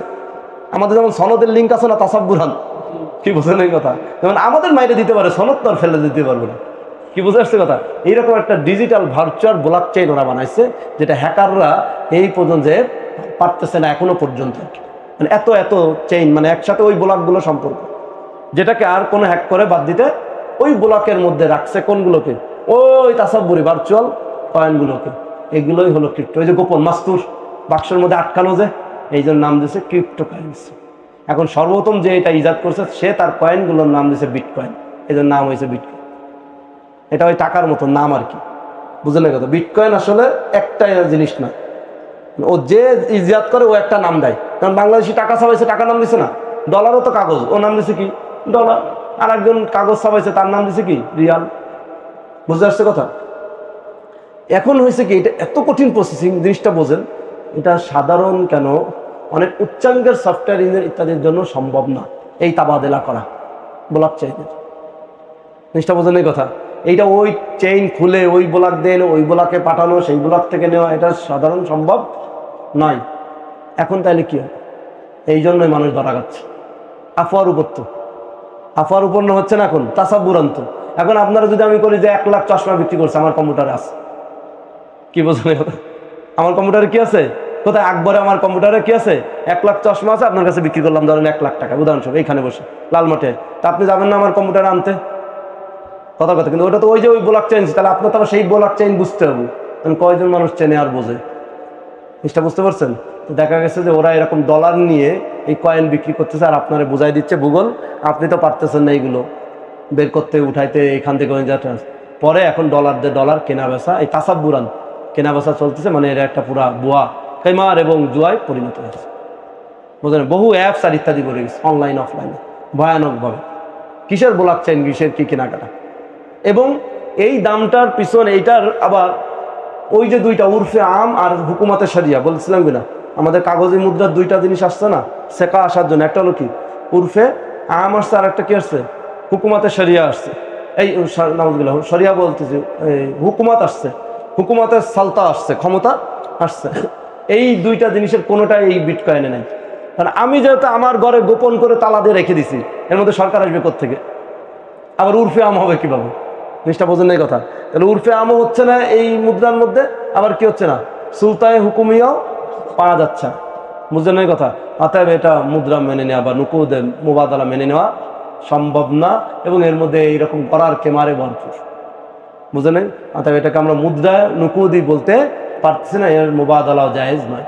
এক জিনিস হোক আর খেলাফে জিনিস হোক না, বুঝেন? এবার বুঝতে পারছেন? হ্যাঁ, তবে যে সমস্ত দেশ অনুমোদন দিয়েছে, জার্মানিতে, রাশিয়াতে কিছু পর্যায়ে কিছু কিছু দেশ কি দিছে বিটকয়েন, ওই যে ডলারকে আবার কি করার জন্য, রোধ করার জন্য। যদি সেখানে যদি এই গড়ার থেকে এগুলো থেকে মুক্ত হয়, আর বাই মুস্তারি আসলে যদি ওই যে কবজ টবজ যা যা আমাদের শরিয়াতের বিধানগুলো আছে, টাকা বুঝ ইত্যাদি যেটা যেটা প্রয়োগ হবে এখানে মাসালা অনুযায়ী, সেগুলো যদি আহকামে শরিয়ার তানফিজ করা সম্ভব হয়, তাদবিক দেওয়ার সময় সেখানে জায়েজ হতে পারে। তাকে আমভাবে আমরা বলবো এটা এখনো সেই পর্যায়ে কি আমরা যতটুকু দেখতেছি জায়েজ হয়নি। কথা বুঝতে পারছেন? অতএব এটাকে আমরা আমভাবে জায়েজ বলতে। আর বাংলাদেশে, ভারত, এশিয়া তো প্রশ্ন, যেখানে আমেরিকার মতন, ইসরায়েলের মতন দেশ এখনো অনুমোদন দেয় না আমভাবে, বুঝলেন এই কথা? সেখানে তো প্রশ্নই আসে না আমাদের এই ছোট গরিব খয়রাতি দেশগুলোর জন্য। কি বুঝলেন না এই কথা? অতএব এইটা জায়েজ বলার আর সুযোগ নেই এই ভিত্তিতে। এবার বুঝে আসছে এই বিষয়টা? ঠিক দেখেন, এই যে আমরা কোন জাত দিয়ে কোন মাসলা বের করে নিয়ে আসলাম। তা আপনার ক্রিপ্টোকারেন্সি তো এখন ফিকুল বইতে নাই, কথার কথা, তা আপনি হুকুম বের করতে পারবেন না। আরও কিছু আসলে তো আপনার বের করতে হবে। কেমনে বের করবেন? আপনাকেই করতে হবে। তোমার ছেলে জাগলে মাগো রাত হবে তবে, বুঝলেন এই কথা? শরীর হাইসাত আপনাকেই করতে হবে। ইউ ক্যান ডু, আপনাকে বলতে আই ক্যান ডু, আমি পারবো। কিন্তু পারার জন্য আপনাকে এরকম মোতালা করতে হবে, পড়তে হবে, কাদিম ফিক ভালো করে বুঝতে হবে, জাদিদ ফিকের মুস্তাজাদাত কীভাবে বের করে সেই সমস্ত কিতাবাদিও ভালো করে পড়তে হবে, দেখতে হবে, বুঝতে হবে। আপনিও পারবেন ইনশাআল্লাহ, কঠিন কিচ্ছু নেই। কিন্তু আপনাকে মেহনত করতে হবে, থেমে গেলে হবে না। এই 2 বছর ইফতারে মনে করেন শিখে ফেলাইছি, শেষ। এত তাবাকির মতো আমি কিছু মুখস্থ হয়েছে, হুজুরা বলছে, কিতাবে বলছে, তাই বলে বেড়াবেন। যদি ওইটা ভাঙ্গাই খান 5 বছর পরে শেষ। সর্বোচ্চ লং টাইম মেয়াদ কত? 5 বছর। এরপরে দেখবেন আর নাই, কারণ এর মধ্যে তো পৃথিবী আরো হয়ে গেছে আপনার তাহকিক শেষ, যা ছিল ফোল্ডারে সব শেষ, ব্লক চেইনও শেষ। বুঝলেন কথা? বুঝলেন এই কথা? এরপর 5 বছর যখন বড় হুজুর হয়ে যাবেন, প্রতি মাসালে হুজুরেও জিজ্ঞেস করে পারবেন না, আপনিও ব্যস্ত, হুজুরও হয়ে যাবে আরো ব্যস্ত। এবার কারে জিজ্ঞাসবেন? শেষ। আর যদি আপনি মোতালা করতে থাকেন, আপনি নিজে এরকম মাসলা ইজাদ করতে পারবেন। কথা বুঝতে পারছেন? তার জন্য নিম্নে 10টা বছর মেহনত করতে হবে। কয় বছর? 10 বছর। ভালো করে তা অধ্যবসায়ের সাথে নিরবিচ্ছিন্ন। কারণ এইটা আবার কি করলেন, এটাই হলো আসল। এটা যদি না করেন জীবনে হবে না। সোজা কথা এটা লিখে রাখেন, কি নিরবিচ্ছিন্নতাও। নিরবিচ্ছিন্ন অন্য সব ধান্দা বান্দা বাদ দিয়ে নিরবিচ্ছিন্ন যদি 10 বছর, এই যে হুজুরা যেভাবে রাহনুমাই করে দিচ্ছে ইফতাতে, যেভাবে কিতাবাদি পড়তেছেন, এইভাবে যদি নিরবিচ্ছিন্ন এখন যেরকম 2 বছর পড়তেছেন, আরো 10 বছর পড়েন নিজের সাগ্রহে, তাহলে 10 বছর পরে যেও আপনি এরকম ইজাদ ইস্তেনতাজ করতে পারবেন। আর যদি না করেন তা আপনি পিছিয়ে পড়ে থাকবেন। ওই যে 5 বছর পরে আপনি জিরো হয়ে যাবেন। দেখবেন এদের বড় বড় দারুল ইফতায় পড়া, ভালো মেহনত করা, বেফাকে সিরিয়াল হওয়া, পড়ার অস্তিত্ব নাই, খুঁজে পাওয়া যায় না। বোম মারলে মশলা বের হয় না। কথা বলে এমনকি বেস্তেজের মশলাটাও করতে পারে না, মানে সাধারণ সহসিদার মশলা পারে না। বড় ওদের জন্য দুঃখ লাগে, কেন এত কষ্ট করে দাওরা পর্যন্ত তাকাসুস পড়লো। মেধাবী ছাত্ররাই তো তাকাসুস পড়ে, হাবি জাবি যে এবারও পড়তে পারে না, এরা তো আর পড়ে না, 2-1টা বাদে। বুঝলেন এই কথা? তো বেশি এই ভালো ছাত্রগুলো নষ্ট হয়ে যায় কেন? ওই যে তার একে ধরে রাখে না। সব খরগোশ। আমাদের দেশের ছেলেরা হলো খরগোশ, আর বাইরের দেশের ছেলেরা হলো কি কচ্ছপ। কি খরগোশ কচ্ছপের গল্প আছে না? ওদের বলে আরো অর্ধেক আছে, সেই অর্ধেক অনেকে বলে না, যাই হোক সেই অর্ধেক আজকে থাক। খরগোশ কচ্ছপের যে অর্ধেক মাসুর, সেই অর্ধেক অনুযায়ী আমাদের বাংলাদেশের ছেলেরা হলো কি খরগোশ, খুব চলে। এই জন্য এরা দেওবন্দে গেলে ফার্স্ট হয়, পাকিস্তানে গেলে ফার্স্ট হয়, আজারে গেলে ফার্স্ট হয়, যেখানে যায় ফার্স্ট, কোনো লাস্ট নাই এদের বলতে। এরা বেঞ্চের শেষ বেঞ্চের ছেলে না, মতন পরে এরা। কিন্তু যখন খেদমতে ঢোকে আর বিয়ে করে, তখন সব আস্তে আস্তে নিস্তেজ হয়ে যায়, শেষ হয়ে যায়। বুঝলেন এই কথা? তাই এখন কেন এটা হয়, বুঝলেন এই কথা? কারণ হলো আমাদের আগ্রহের অভাব। আমরা ওই খরগোশ গতি, আর এত বেশি মেহনত করে ফেলেছি, অত্যধিক মেহনত অলসতার সৃষ্টি করে। দেখবেন পরীক্ষার সময় অনেক পরে বন্ধের সময় যে ঘুমটা হয়, খালি খাওয়া আর ঘুম, আর কিতাব ধরতে কেন নামাজ হতে মনে করে, মানে শরীরের এমন অবস্থা হয়ে যায়। কি এরকম হয় না যে শরীরটা একেবারে ছেড়ে দেয়? কারণ কি অত্যধিক মেহনত করে ফেলাইছেন। বেশি মেহনত কি নিয়ে আসে? অলসতা নিয়ে আসে। বুঝলেন না? একদিন রাত জেগে পড়ে দেখেন, পরে সারাদিন জিম ঘুম কেমন কেমন ম্যাজ করে আসে কিনা। হ্যাঁ, আমরা হলো গিয়ে খরগোশ মেহনত করি। খরগোশ মেহনত করলে হবে না, কচ্ছপ মেহনত লাগবে। অর্থাৎ ঠান্ডা মাথায় আস্তে আস্তে, আবার অত স্রোত গতি না, মানে আর কি কথার কথা আর কি, মানে নিরবিচ্ছিন্ন মেহনত রাখতে হবে, তাহলে ইনশাল্লাহ এগুলো অর্জন করা যাবে। আরও তো অনেক বিষয় আছে, আপাতত আজকে এটা সরি জি, আল্লাহ তালা আমাকে আপনাকে সহি বুঝে সহি আমল করার তৌফিক দান করবে, আমিন। কারো কোনো প্রশ্ন থাকলে বলতে পারেন, কোনো অস্পষ্টতা বা ইশকাল থাকলে।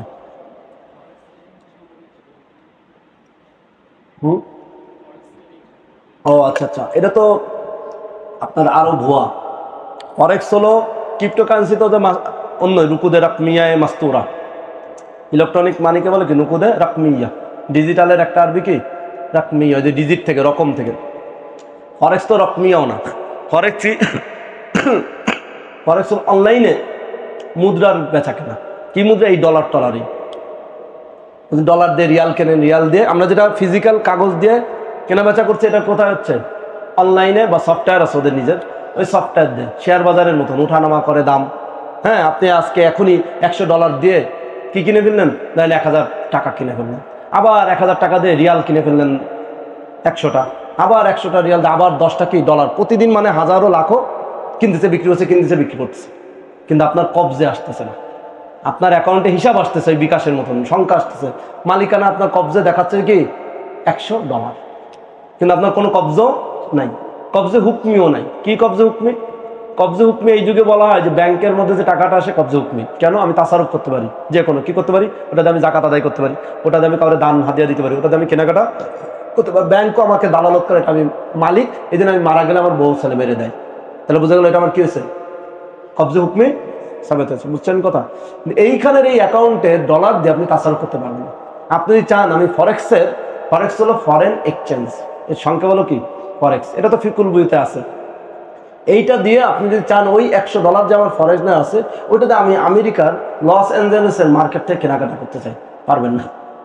বা ওইটা দিয়ে আমি সৌদিতে ওই রিয়াল দিয়ে টুপি কিনতে চাই, এটা আপনি পারবেন না। তাহলে বোঝা গেল আপনি তাসারুফ করতে পারেন না, আসলে আপনার কবজা দেয়, আসলে এটা বুয়া, এটা একটা দেখায়, আসলে হলো এই একটা কেমার চলতেছে আর কি, জুয়া, স্পেকুলেশন, পুরা মুকামারা, মানে টাকাটায় টাকা আন্দাজ করে কেনা বেচা করা, দাম উঠতেছে বাড়ছে দেখছে, কি আসলে অস্তিত্ব কিচ্ছু নেই, বাস্তবতা নেই।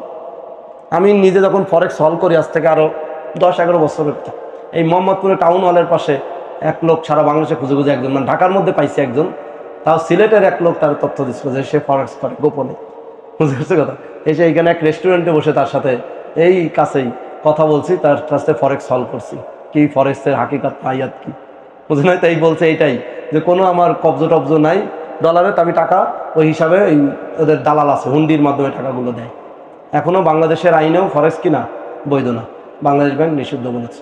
মানে এটাকে ওই যে যেমন নুকুদকে হুকুমাত মেনে নেয়, এটাকে কি করে নাই, মেনে নেয়নি পৃথিবীর অনেক দেশে। বাংলাদেশ সরকার তো বাংলাদেশ ব্যাংকের পক্ষ থেকে প্রায় সময় পত্রিকাতে বিজ্ঞপ্তি দেয় যে ফরেক্স না করার জন্য, তাহলে একটা অনুমোদনও নাই আর বাস্তবতাও আপনার নাই। তাহলে এটা গাইরে মামলুক, কবজ তো দূরে থাক, গাইরে মামলুক পুরা। এটা একটা খালি সংখ্যার হিসাবের ধারণা হয়, যেরকম বাচ্চারা ধরে না 5 টাকার লটারি ধর, এর মধ্যে কি বাদে, এইরকমের মতন প্রায় হয়ে গেছে। আল্লাহ তাআলা জি। আর কারো কোনো প্রশ্ন?